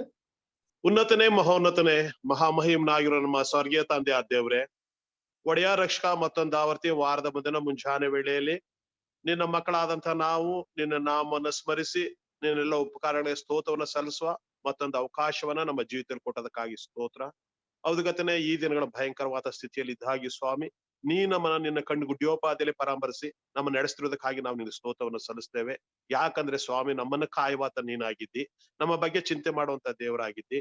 ನೀನು ನಮ್ಮ ಬಗ್ಗೆ ಅನಿತಾಪ ಇಲ್ಲದವಂತನಲ್ಲ ಸ್ವಾಮಿ. ಹೌದು ಕತೆ, ನಿನ್ನ ಪ್ರೀತಿ, ಕೃಪೆ, ಕರುಣೆ, ಪರಾಮರಿಸುವೆ, ನಡೆಸಿಕೆಯನ್ನು ನಾವು ಅನುಭವಿಸ್ತಾ ಇದ್ದೇವೆ. ಅದಕ್ಕಾಗಿ ನಾವು ಸ್ತೋತ್ರವನ್ನು ಸಲ್ಲಿಸುವಂತವರಾಗಿದ್ದೇವೆ ಕರ್ತನೆ. ಹೌದು ಕರ್ತನೆ, ನೀನು ಒಳ್ಳೆಯವ, ನಿನ್ನ ಕಾರ್ಯಗಳು ಒಳ್ಳೆಯವ ಸ್ವಾಮಿ. ಹೌದು ಕರ್ತನೆ, ನಿನ್ನ ಆ ಅದ್ಭುತವಾದ ಪ್ರೀತಿ, ಅಪ್ರೇಮೆಯ ಪ್ರೀತಿಯನ್ನು ನಾವು ಕೊಂಡಾಡ್ತೇವೆ, ಘನಪಡಿಸ್ತೇವೆ ಸ್ವಾಮಿ. ಹೌದು ಕರ್ತನೆ, ಜಗದೋತ್ಪತ್ತಿಗೆ ಮುಂಚೆ ನೀನು ನಮ್ಮ ಕರ್ತನಾಥ ಯೇಸುಕ್ರಿಸ್ತನ ಆರಿಸಿ ತೆಗೆದುಕೊಂಡದಕ್ಕಾಗಿ ಸ್ತೋತ್ರ. ಯಾತಕ್ಕಾಗಿ ನಮ್ಮ ಮೇಲೆ ಇಷ್ಟು ಪ್ರೀತಿಯನ್ನು ತೋರಿಸಿದೆ, ಯಾತಕ್ಕಾಗಿ ನಮ್ಮ ಮೇಲೆ ಇಷ್ಟು ಕರುಣೆಯನ್ನು ತೋರಿಸಿದೆ ಎಂಬುದಾಗಿ ನೋಡುವ ಕರ್ತನೆ, ನಿನ್ನ ಪ್ರೀತಿ ಅಲ್ಲದ ಮತ್ತೆ ಏನು ಅಲ್ಲವೇ ಅಲ್ಲ ಸ್ವಾಮಿ. ನಮ್ಮ ಪಾಪಗಳ ತಕ್ಕಂತೆ ನಮ್ಮ ದಂಡಿಸಲಿಲ್ಲ, ನಮ್ಮ ಅಪರಾಧಗಳ ತಕ್ಕಂತೆ ನಮ್ಮ ಶಿಕ್ಷಿಸಲಿಲ್ಲ. ಕೃಪೆ ಮೇಲೆ ಕೃಪೆಯನ್ನಿಟ್ಟು ನಮ್ಮನ್ನ ಪರಾಮರ್ಶಿ ನಡೆಸ್ತಾ ಇದೆಯಲ್ಲ ಕರ್ತನೆ, ನಾವು ನಿನ್ನ ಸ್ತುತಿಸ್ತೇವೆ, ಕೊಂಡಾಡ್ತೇವೆ, ಘನಪಡಿಸ್ತೇವೆ ಸ್ವಾಮಿ. ಹೌದು ಕರ್ತನೆ, ಸೃಷ್ಟಿಯಲ್ಲಿ ನಿನ್ನ ಜೇಸನು ಸ್ವಾಮಿ, ಸೃಷ್ಟಿಯ ಕಾರ್ಯದಲ್ಲಿ ತಂದೆಯೊಡಗಿದ್ದವನು, ಮಹಾ ವೈಭವದಲ್ಲಿ ಪ್ರಭಾವದಲ್ಲಿ ವಾಸ ಮಾಡುವಂತ ನೀನು ಸ್ವಾಮಿ. ಸರ್ವವನ್ನ ನೀನು ನಿಯಂತ್ರಿಸಿಕೊಂಡು ನಡೆಸುವಂತ ದೇವರು ಸ್ವಾಮಿ. ಅಯೋಗ್ಯರಾದಂತ ನಮ್ಮ ಮೇಲೆ ನೀನು ತೋರಿಸಂತ ಪ್ರೀತಿಗಾಗಿ ಸ್ತೋತ್ರ, ನಿನ್ನ ಕಾರ್ಯರೂಪದ ಪ್ರೀತಿಗಾಗಿ ಸ್ತೋತ್ರ. ನಿನ್ನ ತಮ್ಮ ಎದೆಯಲ್ಲಿ ಹೊಡೆದ ನಮ್ಮ ಕರ್ತನಾಥ ಯೇಸುಕ್ರಿಸ್ತನ ಕುಮಾರನಲ್ಲಿ ಕಳಿಸ್ಕೊಟ್ಟದಕ್ಕಾಗಿ ಸ್ತೋತ್ರ. ಹೌದು ಕರ್ತನೆ, ನೀನು ಆರಿಸ್ಕೊಂಡಂತ ಇಸ್ರಾಯೇಲ್ನ ಸ್ಥಿತಿಯನ್ನು ನೋಡಿ ಸ್ವಾಮಿ, ಅಂದು ಅವರನ್ನು ಬಿಡುಗಡೆಯನ್ನು ಗೊಳಿಸುತ್ತೆ ಸ್ವಾಮಿ. ಅದಕ್ಕಾಗಿ ನೆಪ್ತಿ ಪಡಿಸಿಕೊಳ್ಳೋದಕ್ಕಾಗಿ ಆ ಪಸ್ಕ ಹಬ್ಬದ ಆಚರಣೆಯನ್ನ ನೀವು ಯಾವ ರೀತಿ ಮಾಡಬೇಕು ಎಂಬತಕ್ಕಂತಹ ಆ ಒಂದು ನಿಯಮವನ್ನು ಕೊಟ್ಟೆಲ್ಲ ಕರ್ತನೆ. ಇಂದು ಸಹ ಆ ನಿಯಮ ನಮಗೂ ಅದು ಅನ್ವಯಿಸ್ತಾ ಇದೆ ಸ್ವಾಮಿ. ಯಾಕಂದ್ರೆ ಮೆಪೋಭೂಷಿತನ ಹೇಳೋ ಸತ್ತನಾಯಿಗೆ ಸಮಾನರು, ಕುಷ್ಠರೋಗಿಗೆ ಸಮಾನರು, ಆಲಯದಿಂದ ಹೊರಗಿರಬೇಕಾದಂತವ್ರು, ನಿನ್ನ ನಾಮವನ್ನು ಉಚ್ಚಾರಣೆ ಮಾಡದಂತ ಸ್ಥಿತಿಲಿದ್ದವರು. ಆದ್ರೆ ನಮ್ಮನ್ನ ನೀನು ಪ್ರೀತಿಸಿ ಕರುಣಿಸಿ ನಿನ್ನ ಮಕ್ಕಳಾಗೋ ಬಾಧ್ಯವನ್ನು ಕೊಟ್ಟು, ಅದಕ್ಕೆ ನಿನ್ನ ಆರಾಧನೆ ಮಾಡ್ತಕ್ಕಂಥ ಬಾಧ್ಯವನ್ನು ಕೊಟ್ಟು, ಯಾಜಕೋದ್ಯವನ್ನು ಕೊಟ್ಟು, ರಾಜವಂಶಸ್ತ್ರ ಯಾಜಕರ ಕರೆದಿಲ್ಲ. ಅದಕ್ಕಾಗಿ ನಾವು ನಿನ್ನ ಸ್ತೋತ್ರವನ್ನು ಸಲ್ಲಿಸ್ತೇವೆ. ಅದಕ್ಕೆ ಖಂಡಿತವಾಗಿಯೂ ಸ್ವಾಮಿ, ನಾವು ನಿನ್ನ ಆಲಯದ ಬಂದು ನಿಮ್ಮನ್ನ ಆರಾಧನೆ ಮಾಡಕ್ ಆಗದೆ ಇದ್ರು ಸ್ವಾಮಿ, ನಿನ್ನ ಹೆಸರು ನಿಂತ ನಾವು ಇರೋ ಸ್ಥಳಗಳಲ್ಲೇ ನಿನ್ನ ಆರಾಧನೆ ಮಾಡತಕ್ಕಂಥ ಅವಕಾಶ ಕೊಟ್ಟೆಲ್ಲಪ್ಪ. ಅದಕ್ಕಾಗಿ ನಾವು ಸ್ತೋತ್ರವನ್ನು ಸಲ್ಲಿಸ್ತೇವೆ. ಅದಕ್ಕೆ ನಿನ್ನ ಹೆಸರಿನಿಂದ ನಾವು ಎಲ್ಲೇ ಸೇರಿ ಬಂದಾಗಿ ಸ್ವಾಮಿ, ನೀನು ನಮ್ಮ ಮಧ್ಯೆ ಇದ್ದುಕೊಂಡಂತ ನಮ್ಮ ಅಂತರಾಳಗಳನ್ನು ನೋಡುವಂತ ದೇವ್ರು ನೀನು ಆಗಿದೆಯಲ್ಲಪ್ಪ. ಅದಕ್ಕಾಗಿ ನಾವು ಸ್ತೋತ್ರವನ್ನು ಸಲ್ಲಿಸ್ತೇವೆ. ಅದಕ್ಕೆ ಖಂಡಿತವಾಗಿ ನೀನು ನೆನೆಸ್ಕೊಳ್ಬೇಕಂತ ಗುರುತುಗಳು ಇಲ್ಲದೇ ಇದ್ರು ಸ್ವಾಮಿ, ನಿನ್ನ ಉಪಕಾರಗಳನ್ನ ನಾವು ನೆನೆಸ್ತಾ ಇದ್ದೇವೆ ಸ್ವಾಮಿ. ಹೌದಕತೆ, ನಮ್ಮ ಸ್ಮೃತಿ ಪಟ್ಟಣ ಅದು ಹಾದು ಹೋಗುವಂತದ್ದಾಗಿದೆ ಸ್ವಾಮಿ, ಸದಾ ನೆನಪುಗಳನ್ನು ತರುವಂತದ್ದಾಗಿದೆ. ಯಾತಕ್ಕಾಗಿ ನಮ್ಮ ಮೇಲೆ ಇಷ್ಟು ಪ್ರೀತಿಯನ್ನ ತೋರಿಸಿದೆ, ಯಾತಕ್ಕಾಗಿ ಕಲ್ವಾರಿ ಕ್ರೂಜೆ ಮೇಲೆ ಅಷ್ಟು ಅಪಮಾನ ನಿಂದೆಯನ್ನ ನೀನು ಸಹಿಸ್ಕೊಂಡೆ. ಹೌದಕತೆ, ನೀನು ಪ್ರಾಯಸ್ಥನಿದ್ದಾಗ್ಲೇ ಸ್ವಾಮಿ 1 ವರ್ಷದ ಗಂಡು ಮರಿ, ಯಾವ ಕುರಿ ಮರಿಯನ್ನ ವಧಿಸಬೇಕಾದ ಅದೇ ರೀತಿಯ ನೀನು ಸ್ವಾಮಿ ನಿನ್ನ ಯೌವನ ಪ್ರಾಯದಲ್ಲಿ ನಿನ್ನ ಪ್ರಾಣವನ್ನು ಕೊಟ್ಟೆಲ್ಲಪ್ಪ ಸ್ವಾಮಿ. ಇಲ್ಲಿ ನಾಡುವಂತದ ನಾವು ನಿನ್ನ ಪ್ರೀತಿಯನ್ನ ಮತ್ತೇನು ಅಲ್ವೇ ಸ್ವಾಮಿ, ಎಲ್ಲವನ್ನ ಸಹಿಸ್ಕೊಟ್ಟೆ ಕರ್ತನೆ. ಅದಕ್ಕಾಗಿ ನಾವು ನಿನ್ನ ಸ್ತೋತ್ರವನ್ನು ಸಲ್ಲಿಸ್ತೇವೆ. ಹೌದು ಕರ್ತನೆ, ನಿನ್ನ ಪುನರುತ್ಥಾನವನ್ನ ತಡೆಯುವುದಕ್ಕೆ ಅನೇಕ ಶಕ್ತಿಗಳು ಪ್ರಯತ್ನ ಪಟ್ಟರು, ನಿನ್ನ ಪುನರುತ್ಥಾನವನ್ನ ತಡೆಯಲು ಸಾಧ್ಯವಾಗಲಿಲ್ಲ ಕರ್ತನೆ. ಮೃತ್ಯುಂಜಯನಾಗಿ ಗೆದ್ದೆಲ್ಲಪ್ಪ, ಅದಕ್ಕಾಗಿ ಸ್ತೋತ್ರ. ತಂದೆ ಬಲಪಾಸ ಬಲ ಕುಡಿತವನ್ನ ಹಾಕಿದ ಸ್ತೋತ್ರವನ್ನು ಸಲ್ಲಿಸ್ತೇವೆ. ನಮಗಾಗಿ ಇಂದು ಸಹ ವಿಜ್ಞಾಪನೆ ಸಲ್ಲಿಸುವಂತವನಾಗಿದೆಯಲ್ಲ ಕರ್ತನೆ.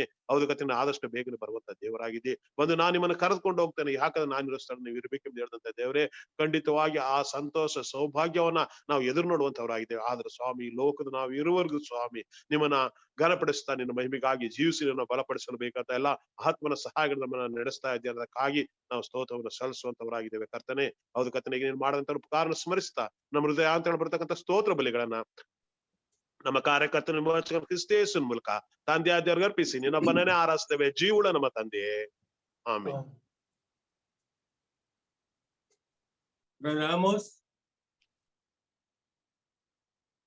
ಪರಮ ಪ್ರೀತಿಯುಳ್ಳ ಪರಲೋಕ ದೇವರೇ, ನಮ್ಮ ರಕ್ಷಕನೊಡೆಯನಾದ ಯೇಸು ಕ್ರಿಸ್ತನ ಮೂಲಕ ನಾವು ಈ ಸ್ತೋತ್ರವನ್ನು ಸಲ್ಲಿಸುವುದರಾಗಿದ್ದೇವೆ. ನಮ್ಮನ್ನು ಇನ್ನೂ ಭೂಲೋಕ ಜೀವಿತ ಉಳಿಯ ಮಾಡದ ಸ್ತೋತ್ರ, ಕೊಟ್ಟಂತ ಆರೋಗ್ಯವನ್ನು ಎನಿಸಿ ನಾವು ಸ್ತೋತ್ರ ಸಲ್ಲಿಸುವುದರಾಗಿದ್ದೇವೆ. ಪ್ರಪಂಚದ ಪರಿಸ್ಥಿತಿಯನ್ನು ನಮ್ಮನ್ನು ಇಷ್ಟ ಮಟ್ಟಿಗೆ ಪ್ರೀತಿಯಲ್ಲಿ ಅನ್ಯೋನ್ಯತೆಯಲ್ಲಿ ಸಮಾಧಾನದಲ್ಲಿ ಇರಿಸೋದಕ್ಕೆ ಆ ಸ್ತೋತ್ರ ಸಲ್ಲಿಸುವುದರಾಗಿದ್ದೇವೆ. ನೀನು ದೊಡ್ಡವನು, ಸ್ತುತಿ ಹೊಂದುವಂತ ದೇವರು ನೀನಾಗಿ ಸ್ತೋತ್ರ ಸಲ್ಲಿಸುವುದರಾಗಿದ್ದೇವೆ. ಎಲ್ಲಾ ದೇವರಿಗಿಂತ ನೀನು ಮಹೋನ್ನತ ದೇವರಾಗಿರೋ ಸ್ತೋತ್ರ ಸಲ್ಲಿಸುವುದರಾಗಿದ್ದೇವೆ. ಅದ್ಭುತ ಕಾರ್ಯಗಳನ್ನ ಮಾಡದಂತ ದೇವರೇ ಸ್ತೋತ್ರ ಸಲ್ಲಿಸುತ್ತರಾಗಿದ್ದೇವೆ. ನಿನ್ನ ಮಕ್ಕಳ ಪ್ರಾಣವನ್ನ ಕಾದು ಕಾಪಾಡುತ್ತಾ ಇರುವುದಕ್ಕಾಗಿ ಸ್ತೋತ್ರ ಸಲ್ಲಿಸುತ್ತರಾಗಿದ್ದೇವೆ. ನೀನು ಪ್ರೀತಿ ಸ್ವರೂಪನು, ಕರುಣಾಮಯನು, ಕ್ಷಮಿಸುವಂತ ದೇವರೇನಾಗಲು ಸ್ತೋತ್ರ ಸಲ್ಲಿಸುತ್ತರಾಗಿದ್ದೇವೆ. ಪಾಪಿಗಳಂತ ನಮ್ಮ ಪ್ರಾಣವನ್ನ ನೀನು ನರಕದಿಂದ ತಪ್ಪಿಸಿರುವುದಕ್ಕಾಗಿ ಸ್ತೋತ್ರ ಸಲ್ಲಿಸುತ್ತರಾಗಿದ್ದೇವೆ. ನೀನು ದೊಡ್ಡವನು ಸ್ವಾಮಿ, ನೀನು ಒಳ್ಳೆಯವನು, ಒಳ್ಳೆಯದೇ ಮಾಡುವಂತ ದೇವರು. ನೀನು ಎಷ್ಟು ಹೊಗಳಿದ್ರು ಕೂಡ ಅದು ಸಾಲದ ಇರುವಂತದ್ದಾಗಿದೆ ಸ್ವಾಮಿ. ನಿಜವಾಗ್ಲೂ ಕೂಡ ಇಸ್ರಾಯೇಲ್ ಜನರು ಐಗುಪ್ತ ದೇಶದಿಂದ ಬಿಡುಗಡೆ ಮಾಡಿದ ಸಂದರ್ಭದಲ್ಲಿ ಕರ್ತನೆ ಅವರು ಬಂದು ಪಸ್ಕ ಹಬ್ಬವನ್ನು ಆಚರಿಸಿದಂತ ನಾವು ನೋಡುವಂತರಾಗಿದೆ ಸ್ವಾಮಿ. ಅದೇ ರೀತಿ ಕರ್ತನೆ, ನಾವು ಪಾಪದ ಜೀವಿತದಲ್ಲಿ ಇದ್ದಂತ ನಮ್ಮನ್ನ ನೀನು ಬಿಡುಗಡೆ ಮಾಡೋದಕ್ಕೋಸ್ಕರ ನಿನ್ನ ಮಗನನ್ನು ಈ ಲೋಕಕ್ಕೆ ಕಳಿಸಿಕೊಟ್ಟದಕ್ಕ ಸ್ತೋತ್ರ. ಆತನ ಯುವನಸ್ಥನಾಗಿದ್ದು ಆ ಕಲ್ವಾರ ಕ್ರೂಜನ್ನು ಒದಿಸಿದ ಸ್ತೋತ್ರ. ಆತನ ಪರಿಶುದ್ಧ ಜೀವಿತವನ್ನ ಜೀವಿಸಿದಕ್ಕ ಸ್ತೋತ್ರ. ನಾವು ಅನುಭವಿಸಬೇಕಾದ ಎಲ್ಲ ನೋವು, ಅಪಮಾನ, ಹಿಂಸೆ, ಎಲ್ಲವನ್ನ ಆತನು ತನ್ನ ದೇಹದಲ್ಲಿ ಹೊತ್ತುಕೊಂಡದಕ್ಕಾಗಿ ಸ್ತೋತ್ರ ಸಲ್ಲಿಸುವುದರಾಗಿದ್ದೇವೆ. ಆತ ತನ್ನ ರಕ್ತವನ್ನು ಸುರಿಸಿದ ಮುಖಾಂತರ ನಮ್ಮ ಸಕಲ ಪಾಪವನ್ನ ಪರಿಹರಿಸಿ ನಮ್ಮನ್ನು ಶುದ್ಧ ಮಾಡೋದಕ್ಕಾಗಿ ಸ್ತೋತ್ರ ಸಲ್ಲಿಸುವುದರಾಗಿದ್ದೇವೆ. ಆತನು ಹೊತ್ತ ಹೊರೆ ನಮ್ಮ ಸಂಕಟವೇ ಹೌದಾಗಿರುವುದಕ್ಕಾಗಿ ಸ್ತೋತ್ರ ಸಲ್ಲಿಸುತ್ತಾರೆ. ಆತನು ಜಜ್ಜುವುದು ಯೆಹೋವನ ಸಂಕಲ್ಪವಾಗಿರುವುದಕ್ಕಾಗಿ ಸ್ತೋತ್ರ ಸಲ್ಲಿಸುವುದರಾಗಿದ್ದೇವೆ.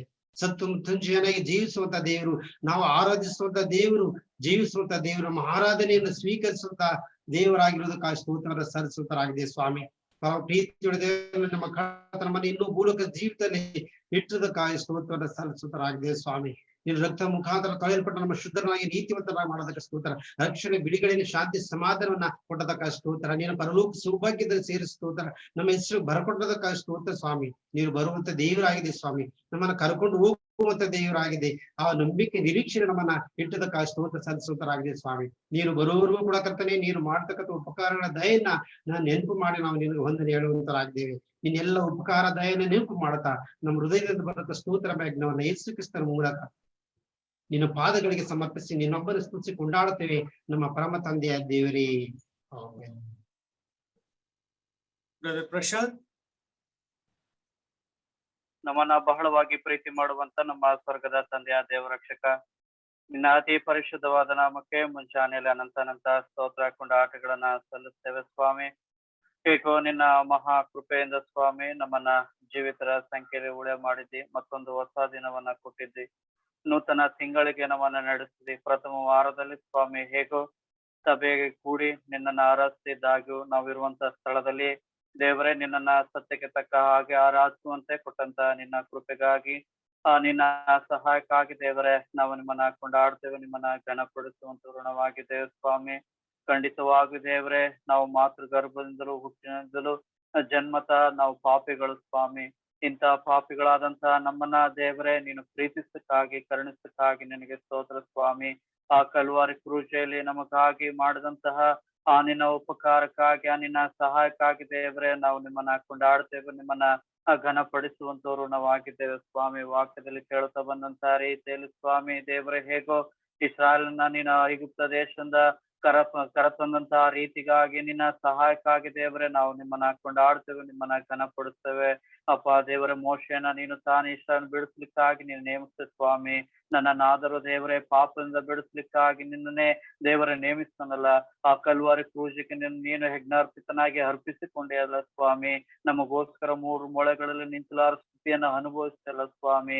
ನಮ್ಮ ಪಾಪವನ್ನ ಪೂರ್ವಕ್ಕೂ ಪಶ್ಚಿಮಕ್ಕೂ ಎಷ್ಟು ದೂರವೋ ಅಷ್ಟು ದೂರ ನೀನು ತೆಗೆದು ದೂರ ಮಾಡಿದೆಯಲ್ಲ ಸ್ವಾಮಿ. ಖಂಡಿತವಾಗಿಯೂ ಇನ್ನು ಮುಂದೆ ಎಂದಿಗೂ ನೆನಪಿಗೆ ತಂದು ಕೊಡುವುದಿಲ್ಲ ಎಂಬುದಾಗಿ ಹೇಳಿದಂತ ದೇವರು ನೀನಾಗಿರುವುದಕ್ಕಾಗಿ ಸ್ವಾಮಿ ನಾವು ನಿಮ್ಮನ್ನ ಕೊಂಡಾಡ್ತೇವೆ, ನಿಮ್ಮನ್ನ ಘನಪಡಿಸ್ತೇವೆ ಸ್ವಾಮಿ. ಖಂಡಿತವಾಗಿಯೂ ಭಕ್ತನು ಹೇಳುವಂತ ರೀತಿಯಲ್ಲಿ ನನ್ನ ಮನವೇ ಯೆಹೋವನನ್ನ ಕೊಂಡಾಡು, ನನ್ನ ಸರ್ವೇಂದ್ರಗಳೇ ಆತನ ಪವಿತ್ರ ನಾಮವನ್ನ ಕೀರ್ತಿಸವೆ. ನನ್ನ ಮನವೇ ಯೆಹೋವನನ್ನ ಕೊಂಡಾಡು, ಆತನು ಮಾಡಿದ ಉಪಕಾರಗಳಲ್ಲಿ ಒಂದನ್ನು ಮರೆಯಬೇಡ ಎಂಬುದಾಗಿ ಖಂಡಿತವಾಗಿಯೂ ಸ್ವಾಮಿ ನೀನು ನಮ್ಮ ಜೀವಿತಗಳಲ್ಲಿ ಮಾಡಿದಂತ ಅದ್ಭುತ ಅತಿಶಯಗಳಿಗಾಗಿ ಸ್ವಾಮಿ ನಿಮ್ಮನ್ನು ಕೊಂಡಾಡ್ತೇವೆ. ನೀನು ಸರ್ವಶಕ್ತನ ದೇವರು ಸ್ವಾಮಿ, ಸ್ತುತಿಗೆ ಪಾತ್ರನಾದಂತ ದೇವರು. ಯಾರು ಸ್ತುತಿ ಯಜ್ಞಗಳನ್ನ ಸಮರ್ಪಿಸ್ತಾರೆಯೋ ಅವರೇ ನನ್ನನ್ನ ಗೌರವಿಸ್ತಾರೆ ಎಂಬುದಾಗಿ ನೀನು ವಾಕ್ಯದಲ್ಲಿ ನಾವು ನೋಡುವಂತವ್ರು ನಾವು ಆಗಿದ್ದೇವೆ ಸ್ವಾಮಿ.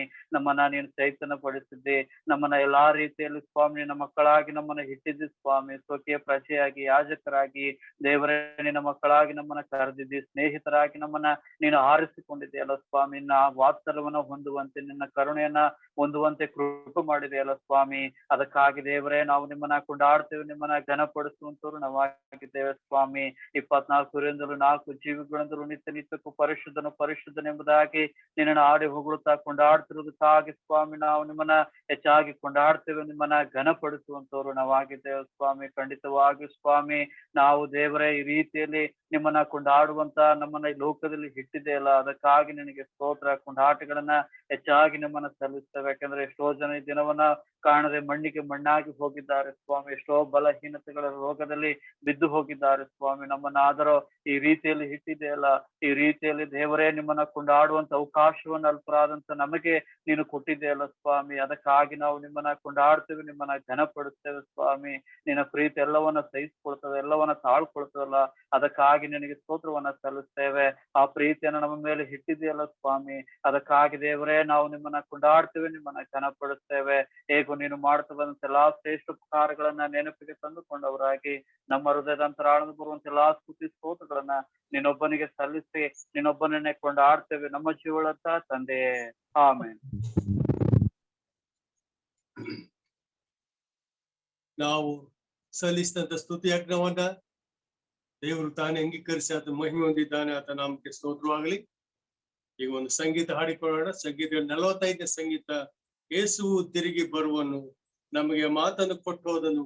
45ನೇ ಸಂಗೀತ ಹಾಡಿಕೊಳ್ಳೋಣ.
ಕರ್ತನನ್ನ ಆರಾಧಿಸಿದ್ದೇವೆ. ಆತನಿಗೆ ಮಹಿಮೆ, ಗೌರವ, ಘನತೆ, ಕೀರ್ತಿ, ಆಧಿಪತ್ಯ ಉಂಟಾಗಲಿ. ಈಗ ವಾಕ್ಯವನ್ನ ಧ್ಯಾನ ಮಾಡುವಂತ ಸಮಯ. ಈ ಗಳಿಗೆಯಲ್ಲಿ ದೇವರಾತ್ಮನು ನಮಗೆ ಸಹಾಯ ಕೊಡ್ಲಿ. ದೇವರಾತ್ಮ ನಮ್ಮ ಜೊತೆ ಮಾತನಾಡ್ಲಿ. ಕಳೆದ ಸರ್ತಿ ನಾವು ಸಭಾ ನಾಯಕರು ನಾವು ಸಭೆಯಾಗಿ ಸೇರಿ ಬಂದಾಗ ಒಂದು ಆಲೋಚನೆ ತಂದುಕೊಂಡೆವು. ಈ ಆನ್ಲೈನ್ ಮೀಟಿಂಗ್ಸ್ ಮಾಡುವಂತ ಸಮಯದಲ್ಲಿ ಸುವಾರ್ತೆ ಹೇಳುವುದು ತಪ್ಪಿ ಹೋಗಿದೆ. ಹೀಗಾಗಿ ನಾವು ವಾಕ್ಯ ಹೇಳುವಂತ ಸಮಯದಲ್ಲಿ ಸುವಾರ್ತೆ ಹಾಗೂ ವಿಶ್ವಾಸಿಗಳ ಜೀವಿತಕ್ಕೆ ಬೇಕಾದಂತ ಕೆಲವು ಆಲೋಚನೆ, ಬೋಧನೆ ಎರಡೂ ಕೊಟ್ರೆ ಆಲೋಚನೆ ಉತ್ತಮವಾಗುತ್ತೆ ಅಂತಕ್ಕಂಥ ಒಂದು ಅಭಿಪ್ರಾಯ ವ್ಯಕ್ತವಾದ್ರಿಂದ ನಾನು ಈ ಮುಂಜಾನೆ ನೀವು ಬಳಿಯಲ್ಲಿ ಮಾತನಾಡುವಾಗ ಎರಡೂ ಒಂದು ಸಂಗತಿಯನ್ನು ನೆನಪಿನಿಟ್ಟುಕೊಂಡವನಾಗಿ ನಾನು ಮಾತನಾಡ್ಲಿಕ್ಕಿದ್ದೇನೆ. ಈ ದಿನದ ವಾಕ್ಯ ಭಾಗ ಮಾರ್ಕನು ಬರೆದ ಸುವಾರ್ತೆ 10ನೇ ಅಧ್ಯಾಯದ 46ನೇ ವಾಕ್ಯದಿಂದ 52ನೇ ವಾಕ್ಯದವರೆಗೆ. ಶ್ರೀ ಮಾರ್ಕನು ಬರೆದ ಸುವಾರ್ತೆ 10ನೇ ಅಧ್ಯಾಯದ ವಚನ 46ರಿಂದ 52 ವಾಕ್ಯಗಳು. ಈ ವಾಕ್ಯ ಮತ್ತು ಈ ಭಾಗ ನಮ್ಮೆಲ್ಲರಿಗೂ ಕೂಡ ಪರಿಚಯವಾಗಿರ್ತಕ್ಕಂತಹ ಭಾಗ. ಆ ಒಂದು ಶಿರೋನಾಮೆ ನೋಡ್ತೇವೆ, ಯೇಸು ಎಂಬ ಒಬ್ಬ ಕುರುಡನಿಗೆ ದೃಷ್ಟಿ ಕೊಟ್ಟದ್ದೆಂಬುದಾಗಿ. ಯೇಸು ಬಾರ್ತಿಮಾಯನೆಂಬ ಒಬ್ಬ ಕುರುಡನಿಗೆ ದೃಷ್ಟಿ ಕೊಟ್ಟದ್ದು ಬಹಳಷ್ಟು ನಮಗೆ ಗೊತ್ತಿರ್ತಕ್ಕಂಥ ಸಂಗತಿಯಾಗಿದೆ. ನಮ್ಮ ಕರ್ತಾದ ಯೇಸು ಕ್ರಿಸ್ತನು ಯೆರೂಸಲೇಮಿಗೆ ಹೋಗ್ತಾ ಇದ್ದಾನೆ. ಇದು ಆತನ ಕೊನೆಯ ಪ್ರಯಾಣ. ಆತನು ಯೆರಿಕೋವನ್ನ ದಾಟಿ ಹೋಗುವಂತದ್ದು ಕಡೆಯ ಸರ್ತಿಯಾಗಿದೆ. ಆತನು ಯೆರಿಕೋವನ್ನ ದಾಟಿ ಯೆರೂಸಲೇಮಿಗೆ ಪ್ರಯಾಣ ಮಾಡುವ ಆತನಾಗಿದ್ದಾನೆ. ಆತನ ಜೊತೆ ಶಿಷ್ಯರಿದ್ದಾರೆ, ಜನರ ಗುಂಪು ಉಂಟು. ಆತನ ಹೀಗೆ ಯೆರಿಕೋ ಪಟ್ಟಣವನ್ನ ಆತನ ದಾಟಿ ಬರ್ತಾ ಇದ್ದಾನೆ. ಬರುವಂತ ಸಮಯದಲ್ಲಿ ಅಲ್ಲಿ ಒಬ್ಬ ವ್ಯಕ್ತಿಯನ್ನ ನಾವು ನೋಡ್ತೇವೆ. ಆತನ ಹೆಸರು ಬಾರ್ತಿಮಾಯನ್, ತಿಮಾಯನ ಮಗನಾದಂತ ಬಾರ್ತಿಮಾಯನ್ ಎಂಬುದಾಗಿ ಕೂಡ ನಾವು ನೋಡ್ತೇವೆ. ಅನೇಕ ಸಂಗತಿಗಳು ನೋಡುವಾಗ, ಅನೇಕ ಅಂಗವಿಕಲರಿಗೆ ದೇವರು ಸ್ವಸ್ಥತೆಯನ್ನು ಕೊಡುವಾಗ, ಯೇಸು ಕ್ರಿಸ್ತನವರನ್ನು ಸ್ವಸ್ಥ ಮಾಡುವಾಗ ಅವರ ಹೆಸರು ಇರುವುದಿಲ್ಲ, ಅದು ಹೆಸರಿದ್ರು ಕೂಡ ತಂದೆ ಹೆಸರು ಇರುವುದಿಲ್ಲ. ಆದ್ರೆ ಇಲ್ಲಿ ನೋಡುವಾಗ ತಿಮಾಯನ ಮಗನಾದಂತಹ ಬಾರ್ತಿಮಾಯನ್ ಎಂಬುದಾಗಿ ಆ ಕುರುಡನ ಆ ವ್ಯಕ್ತಿಯ ಬಗ್ಗೆ ಬರೆಯಲ್ಪಟ್ಟಿದೆ.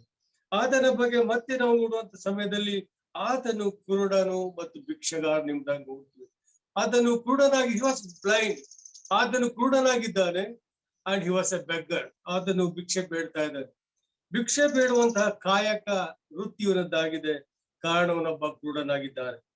ಇಸ್ರಾಯೇಲ್ ಸಮಯದಲ್ಲಿ ಆ ಒಂದು ಯಹೂದ್ಯರ ಆ ಒಂದು ಕಾಲದಲ್ಲಿ ನಾವು ನೋಡುವಂತಹದ್ದು, ಯಾರು ಬೇಕಾದ್ರೂ ಕೂಡ ಭಿಕ್ಷೆ ಬೇಡ್ಲಿಕ್ಕಾಗ್ಲಿ, ಯಾರು ಬೇಕಾದ್ರೂ ಈ ಒಂದು ಭಿಕ್ಷೆಗಾಗಿ ಕೂರ್ಲಿಕ್ಕೆ ಅವಕಾಶ ಇರಲಿಲ್ಲ.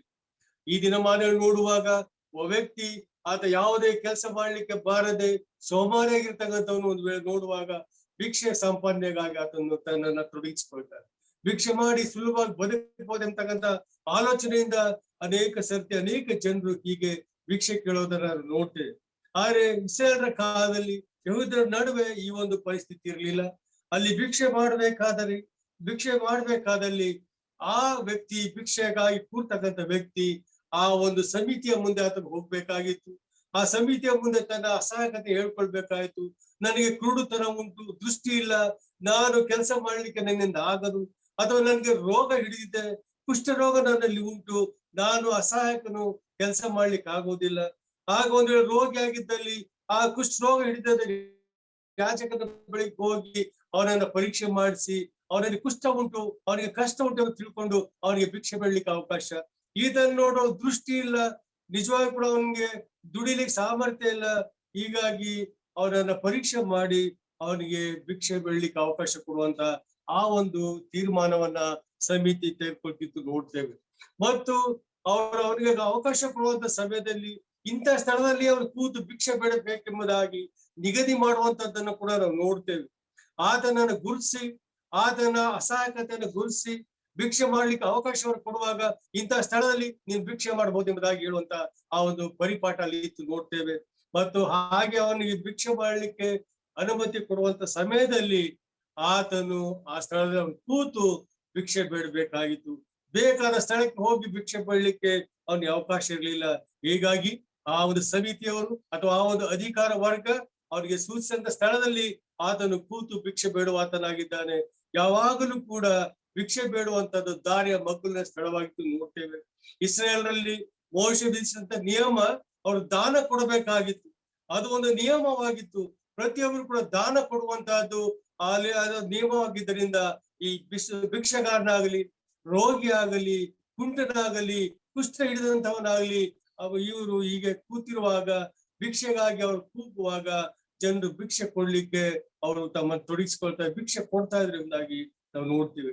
ಅದೇ ರೀತಿಯಲ್ಲಿ ತಿಮಾಯನ ಮಗನಂತ ಬಾರ್ತಿಮಾಯನು ದಾರಿ ಮಗ್ಗುಲಲ್ಲಿ ಭಿಕ್ಷೆಯನ್ನ ಆತನು ಬೇಡ್ಲಿಕ್ಕಾಗಿ ಕೂತಿದ್ದಾನೆ ನಾವು ನೋಡ್ತೀವಿ. ಹೀಗೆ ಭಿಕ್ಷೆ ಬೇಡ್ಲಿಕ್ಕೆ ಕೂತಿರುವಂತ ಸಮಯದಲ್ಲಿ ಕರ್ತನಾದ ಯೇಸು ಕ್ರಿಸ್ತನು ಆ ಒಂದು ಹಾದಿಯನ್ನ ಹಾದು ಹೋಗುವಂತ ಆ ಸುದ್ದಿ ಆತನಿಗೆ ಗೊತ್ತಾಗ್ತದೆ. ಆದರೆ ಯೆರಿಕೋ ಪಟ್ಟಣ ದಾಟಿ ಆತನ ಯೆರೂಸಲೇಮಿಗೆ ಹೋಗುವಂತ ಸುದ್ದಿ ಗೊತ್ತಾಗ್ತದೆ. ಜನರ ಮಾತುಗಳು, ಜನರ ನಡುವಿದಂತ ಗಡಿಬಿಡಿಗಳು, ಜನರ ಗುಂಪು ಸಪ್ಪಳ ಎಲ್ಲವನ್ನು ಕೇಳುವಾಗ ಒಂದು ವೇಳೆ ಕೇಳಿದಕ್ಕೆ ಸಾಕು, ಯಾಕೆ ಇಷ್ಟೊಂದು ಗದ್ದಲ ಎಂಬುದಾಗಿ. ಆಗ ಜನರು ಹೇಳಲಿಕ್ಕೆ ಸಾಕು, ಯೆರೂಸಲೇಮಿಗೆ ಹೋಗ್ಲಿಕ್ಕಾಗಿ ಯೇಸು ಕ್ರಿಸ್ತನ ಈ ಹಾದಿಯ ಮೂಲಕ ಬರ್ತಾ ಇದ್ದಾನೆ ಎಂಬುದಾಗಿ. ಈ ಒಂದು ಅವಕಾಶವನ್ನು ಕಾದಿರುವಂತ ಈ ಬಾರ್ತಿಮಾಯನು, ಆತನು ಕರ್ತನಾದ ಯೇಸು ಕ್ರಿಸ್ತನು ಹತ್ತಿರಕ್ಕೆ ಬರುವಂತ ಸಮಯದಲ್ಲಿ ಸಪ್ಪಳ ಜೋರಾದಂತ ಕೇಳಿಸಿಕೊಂಡವನಾಗಿ ಆತನು ಕೂಗ್ಲಿಕ್ಕೆ ಪ್ರಾರಂಭ ಮಾಡ್ತಾ ಇದ್ದಾನೆ. ಯೇಸುವೆ, ದಾವೀದನ ಕುಮಾರನೇ, ನನ್ನ ಕರುಣಿಸು ಎಂಬುದಾಗಿ ಆತನು ಕೂಗಿಕೊಂಡನು ಎಂಬುದಾಗಿ ನಾವು ನೋಡ್ತೇವೆ. ಆತನು ಜೋರಾಗಿ ಕೂಗ್ತಾ ಇದ್ದಾನೆ, ಯೇಸು ಕ್ರಿಸ್ತನ ಹೆಸರು ಕೂಗ್ತಾ ಇದ್ದಾನೆ, ದಾವೀದನ ಕುಮಾರನೇ ಕರುಣಿಸು ಕೂಗ್ತಾ ಇದ್ದಾನೆ. ಜನರು ಅವನು ಸುಮ್ಮನಿಸ್ತಾ ಇದ್ದಾರೆ. ಇಷ್ಟೊಂದು ಜನರ ನಡುವೆ ನೀನು ಕೂಗ್ತಾ ಇದೀಯಾ, ಕರ್ತನಾದ ಯೇಸು ಕ್ರಿಸ್ತನ ಹೆಸರಿಗೆ ಹೋಗ್ತಾ ಇದ್ದಾನೆ, ನೀನು ತಡೆಯೋದು ಯಾಕೆ, ಕೂಗೋದು ಯಾಕೆ ಎಂಬುದಾಗಿ ಜನರು ಸುಮ್ಮನಿಸುವಾಗ ಕರ್ತನಾದ ಯೇಸು ಕ್ರಿಸ್ತನು ನಿಂತುಕೊಂಡನು ನೋಡ್ತೇವೆ. ಕರ್ತನಾದ ಯೇಸು ಕ್ರಿಸ್ತನು ಈ ಕುರುಡನ ಕಡೆಯಿಂದ ಬಂದಂತ ಸಪ್ಪಳವನ್ನು ಕೇಳಿಸಿಕೊಂಡವನಾಗಿ ಭಿಕ್ಷಗಾರನ ಸ್ವರವನ್ನ ಕೇಳಿ ಆತ ನಿಂತುಕೊಂಡನು ಎಂಬುದಾಗಿ ನೋಡ್ತೇವೆ ವಚನ 49ರಲ್ಲಿ. ಆಗ ಯೇಸು ನಿಂತು ಅವನನ್ನು ಕರೆಯಿರಿ ಎಂಬುದಾಗಿ ಓದಿಕೊಳ್ಳುತ್ತೇವೆ. ಕರ್ತನಾದ ಯೇಸು ಕ್ರಿಸ್ತನು ಆತ ಹೋಗುತ್ತಿದ್ದವನಾಗಿ ನಿಂತುಕೊಂಡು ನೋಡ್ತೇವೆ. ನಿಂತುಕೊಂಡು ಆತನನ್ನ ಕರೆಯಿರಿ, ಸಮ್ಮನ್ ಇಸ್ ಕಾಲಿಂಗ್, ಯಾರನ್ನ ಕರೆಯುತ್ತಾ ಇದ್ದಾರೆ ಅವ್ನು ಕರ್ಕೊಂಡು ಬನ್ನಿ ಎಂಬುದಾಗಿ ಹೇಳುವಂತ ಸಮಯದಲ್ಲಿ ಜನರು ಧೈರ್ಯವಿರಲಿ, ಏಳು, ಆತನು ಕರೆಯುತ್ತಾನೆ ಎಂಬುದಾಗಿ ಹೇಳಿದ್ರು ನೋಡ್ತೇವೆ. ಕರ್ತನಾದ ಯೇಸು ಕ್ರಿಸ್ತನೇ ಕರೆಯುತ್ತಾ ಇದ್ದಾನೆ, ನೀನು ಏಳು ಎಂಬುದಾಗಿ ಹೇಳುವಂತ ಸಮಯದಲ್ಲಿ 50ನೇ ವಾಕ್ಯ ನಾನು ಮುಖ್ಯವಾಗಿ ನಿಮ್ಮ ಮುಂದೆ ಹೇಳಿಕ್ಕಿರ್ತಕ್ಕಂಥ ವಾಕ್ಯವಿದೆ. ವಚನ 50, ಅವನು ತನ್ನ ಹೊದಿಕೆಯನ್ನ ತೆಗೆದು ಹಾಕಿ ತಟ್ಟನೆ ಎದ್ದು ಯೇಸುವಿನ ಬಳಿಗೆ ಬಂದನು. ಅವನು ತನ್ನ ಹೊದಿಕೆಯನ್ನು ತೆಗೆದು ಹಾಕಿ ತಟ್ಟನೆ ಎದ್ದು ಯೇಸುವಿನ ಬಳಿಗೆ ಬಂದನು ಎಂಬುದಾಗಿ ಓದಿಕೊಳ್ಳುತ್ತೇವೆ. ಯೇಸು ಕ್ರಿಸ್ತನ ಕರೆಯುವಂತ ಸಮಯದಲ್ಲಿ ಆತನು ಹೊದ್ಕೊಂಡಿದಂತ ಒಂದು ಹೊದಿಕೆ ಅದನ್ನು ತೆಗೆದು ಹಾಕಿ ಯೇಸುವಿನ ಬಳಿಗೆ ತಟ್ಟನೆ ಬಂದನು ಎಂಬುದಾಗಿ ನಾವು ನೋಡ್ತೀವಿ. ಹೊದಿಕೆಯ ಕುರಿತಾಗಿ ಇಲ್ಲಿ ಬರೆಯಲ್ಪಟ್ಟಿದೆ. ಹೊದಿಕೆಯನ್ನ ನೋಡುವಾಗ ನಮ್ಮ ಇಸ್ರೇಲ್ರ ಒಂದು ಸಮುದಾಯದಲ್ಲಿ ಯಹೂದ್ಯರಲ್ಲಿದ್ದಂತ ಪರಿಪಾಠ, ಅವರ ಒಂದು ಡ್ರೆಸ್ ಕೋಡ್ ನೋಡುವಾಗ ಪ್ರತಿಯೊಬ್ಬರು ಕೂಡ ಹೊದಿಕೆಯನ್ನು ಹಾಕ್ತಾ ಇದ್ರು. ಹೊದಿಕೆ, ಮೇಲಂಗಿಯನ್ನು ಹಾಕ್ತಾ ಇದ್ರು. ಹೆಂಗಸಿರಬಹುದು, ಗಂಡಸಿರಬಹುದು, ಅವರು ಮೇಲುದಿಕೆಯನ್ನು ಹಾಕ್ತಾ ಇದ್ರು. ಆದ್ರೆ ಗಂಡಸರಿಗೆ ಪ್ರತ್ಯೇಕವಾದಂತಹ ಒಂದು ಮೇಲುದಿಕೆ, ಹೆಂಗಸರು ಪ್ರತ್ಯೇಕ ರೀತಿಯಲ್ಲಿ ಅವರು ಮೇಲುದಿಕೆಯನ್ನು ಹಾಕ್ತಾ ಇದ್ರು. ಮತ್ತು ಅದೇ ರೀತಿಯಲ್ಲಿ ಈ ಒಂದು ಸಾಮಾಜಿಕ ಆ ಒಂದು ವ್ಯವಸ್ಥೆಯನ್ನ ನೋಡ್ಕೊಳ್ತಿದ್ದಂತಹ ಈ ಒಂದು ಸಮಿತಿ ಭಿಕ್ಷೆಗಾರನಿರ್ಲಿ, ಕುಷ್ಠರೋಗಿ ಇರಲಿ, ಮತ್ತೆ ಬೇರೆ ಯಾವುದೇ ಅಂಗವಿಕಲ ಇರಲಿ, ಅವರು ಭಿಕ್ಷೆ ಮಾಡೋದಕ್ಕೆ ಅವರನ್ನು ಗುರುತಿಸಿ ಅನುಮತಿ ಕೊಡುವಂತ ಸಮಯದಲ್ಲಿ ಆ ಸಮಿತಿಯವರು ಈ ಭಿಕ್ಷೆಗಾರನಿಗಾಗಲಿ, ಕುಷ್ಠರೋಗಿಗಾಗಲಿ ಅಥವಾ ಕುಂಟನಿಗಾಗಲಿ ಅವರು ಒಂದು ಮೇಲ್ಹೊದಿಕೆಯನ್ನು ಕೊಡ್ತಾ ಇದ್ರು. ಆ ಹೊದಿಕೆಯನ್ನ ಅವ್ರು ಕೊಟ್ಟಂತ ಹೊದಿಕೆಯನ್ನ ಅವ್ರು ಹೊದ್ಕೊಳ್ಬೇಕಾಗಿತ್ತು. ಮತ್ತು ಅವರಿಗೆ ಒಂದು ಪಾತ್ರೆ ಕೊಡ್ತಾ ಇದ್ರು. ಈ ಒಂದು ಪಾತ್ರೆ ಮತ್ತು ಹೊದಿಕೆ ಅವರಿಗೆ ಐಡೆಂಟಿಟಿ, ಅವರು ಭಿಕ್ಷೆಗಾರರು, ಭಿಕ್ಷೆಯನ್ನು ಪಡೀಲಿಕ್ಕೆ ಅರ್ಹರು ಎಂಬತಕ್ಕಂತ ಅಧಿಕಾರವನ್ನ ಸೂಚಿಸುವಂತದ್ದಾಗಿತ್ತು ಹೊದಿಕೆ. ಈ ಭಿಕ್ಷೆಗಾರನು, ಈ ಬಾರ್ತಿಮಾಯನು, ಈ ಕುರುಡನು ಯೇಸು ಕ್ರಿಸ್ತನ ಕರೆದ ತಕ್ಷಣ ಆ ಹೊದಿಕೆಯನ್ನ ಆತನು ಬಿಸಾಕಿ ಆತನು ಯೇಸುವಿನ ಬಳಿಗೆ ತಟ್ಟನೆ ಬಂದನು ನೋಡ್ತೇವೆ. ಆ ಹೊದಿಕೆಯನ್ನ ಭಿಕ್ಷೆಗಾರನು ಹೊದ್ಕೊಳ್ಳುವಂತ ಸಮಯದಲ್ಲಿ ಆ ಹೊದಿಕೆ ಅವನಿಗೆ ಒಂದು ವೇಳೆ ಬೆಚ್ಚನೆಯ ಒಂದು ಚಳಿಗಾಲ ಬೆಚ್ಚಗಿನ ಆ ಒಂದು ಅನುಭವಕ್ಕೆ ಕೊಡ್ತಾ ಇತ್ತು. ಬೇಸಿಗೆಯಾದ ಸಮಯ ಒಂದು ವೇಳೆ ತಲೆ ಮೇಲೆ ಹಾಕೊಳ್ಳುವಾಗ ನೆರಳಾಗಿ ಅದನ್ನು ಉಪಯೋಗಿಸಬಹುದಾಗಿತ್ತು. ಅದನ್ನು ಹೊದ್ದುಕೊಳ್ಳುವಂತ ಸಮಯದಲ್ಲಿ ಈತನು ಭಿಕ್ಷೆಗಾರನಾಗಿದ್ದಾನೆ, ಆತನಿಗೆ ಭಿಕ್ಷೆ ಬೇಡಲಿಕ್ಕೆ ಅವಕಾಶ ಕೊಡಲಾಗಿದೆ, ಅವನು ನಿಜವಾಗಿ ಕೂಡ ಅಸಹಾಯಕನೆಂಬುದಾಗಿ ಜನರು ಗುರುತಿಸಿ ಆತನಿಗೆ ಭಿಕ್ಷೆಯನ್ನು ಕೊಡುವಂತದ್ದು ಕೂಡ ಇತ್ತು. ಆದ್ರೆ ಈಗ ಆ ಬಾರ್ತಿಮಾಯನು, ಹುಟ್ಟು ಕುರುಡನು, ಆತನು ಸಮಿತಿಯವರು ಕೊಟ್ಟಿದ್ದಂತ ಅಧಿಕೃತವಾದಂತ ಆ ಹೊದಿಕೆಯನ್ನ ಅವನು ತೆಗೆದು ಬಿಸಾಕಿ ಕರ್ತನಾದ ಯೇಸು ಕ್ರಿಸ್ತನ ಬಳಿಗೆ ಆತನು ಬರ್ತಾ ಇದ್ದಾನೆ. ಇದನ್ನ ನೋಡುವಾಗ ಅವನು ತಟ್ಟನೆ ಹೊದಿಕೆಯನ್ನ ಬಿಸಾಕಿ ಕರ್ತನಾದ ಯೇಸು ಕ್ರಿಸ್ತನ ಬಳಿಗೆ ಬರುವಂತ ಆ ವಿಷಯವನ್ನು ಗಮನಿಸುವಾಗ ಆತನಲ್ಲಿದ್ದಂತ ನಂಬಿಕೆಯನ್ನ ನಾವು ನೋಡ್ತೇವೆ.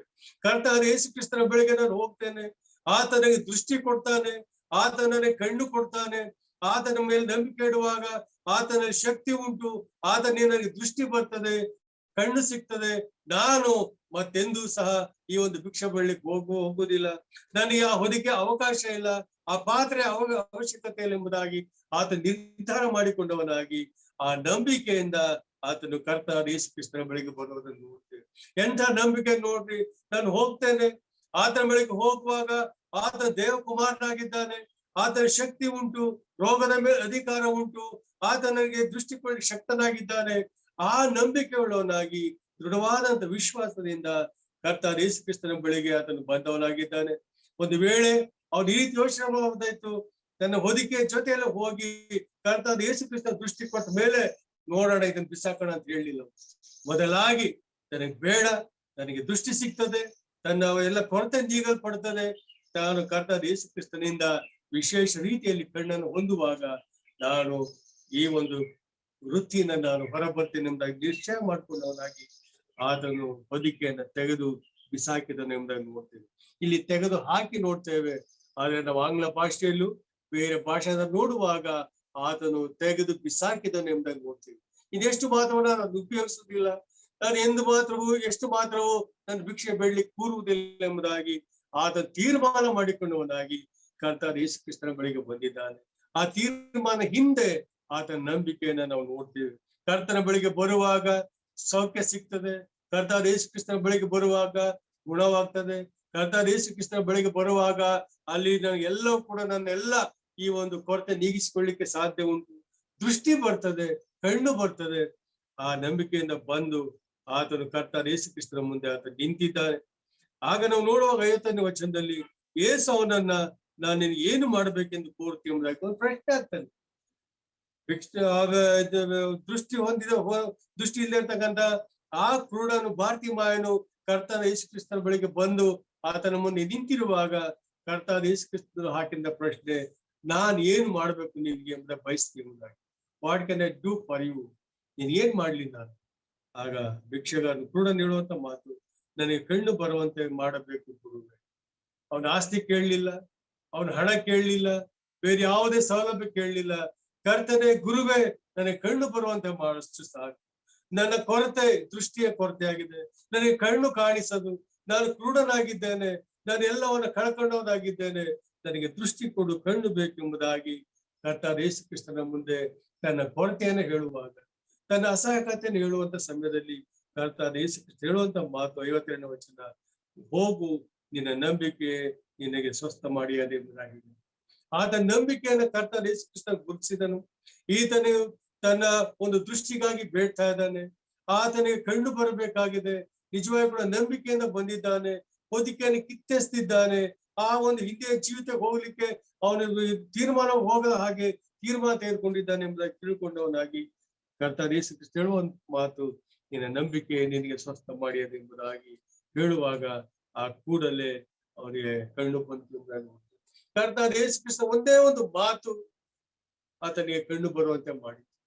ಆ ಒಂದು ಬಾರ್ತಿಮಾಯನ ನಂಬಿಕೆ ಆತನು ಕಣ್ಣು ಹೊಂದುವಂತೆ ಮಾಡಿತು. ಬಾರ್ತಿಮಾಯನಲ್ಲಿ ಇದ್ದಂತ ನಂಬಿಕೆ ಅವನು ದೃಷ್ಟಿ ಹೊಂದಲಿಕ್ಕೆ ಸಾಕಾಯ್ತು. ಕರ್ತ ಯೇಸು ಕ್ರಿಸ್ತನು ಆ ಭಿಕ್ಷಗಾರನ, ಬಾರ್ತಿಮಾಯನ, ಕ್ರೂಡನ ನಂಬಿಕೆಯನ್ನ ಆತನು ವಿಶೇಷ ರೀತಿಯಲ್ಲಿ ಪರಿಗಣಿಸಿದನು.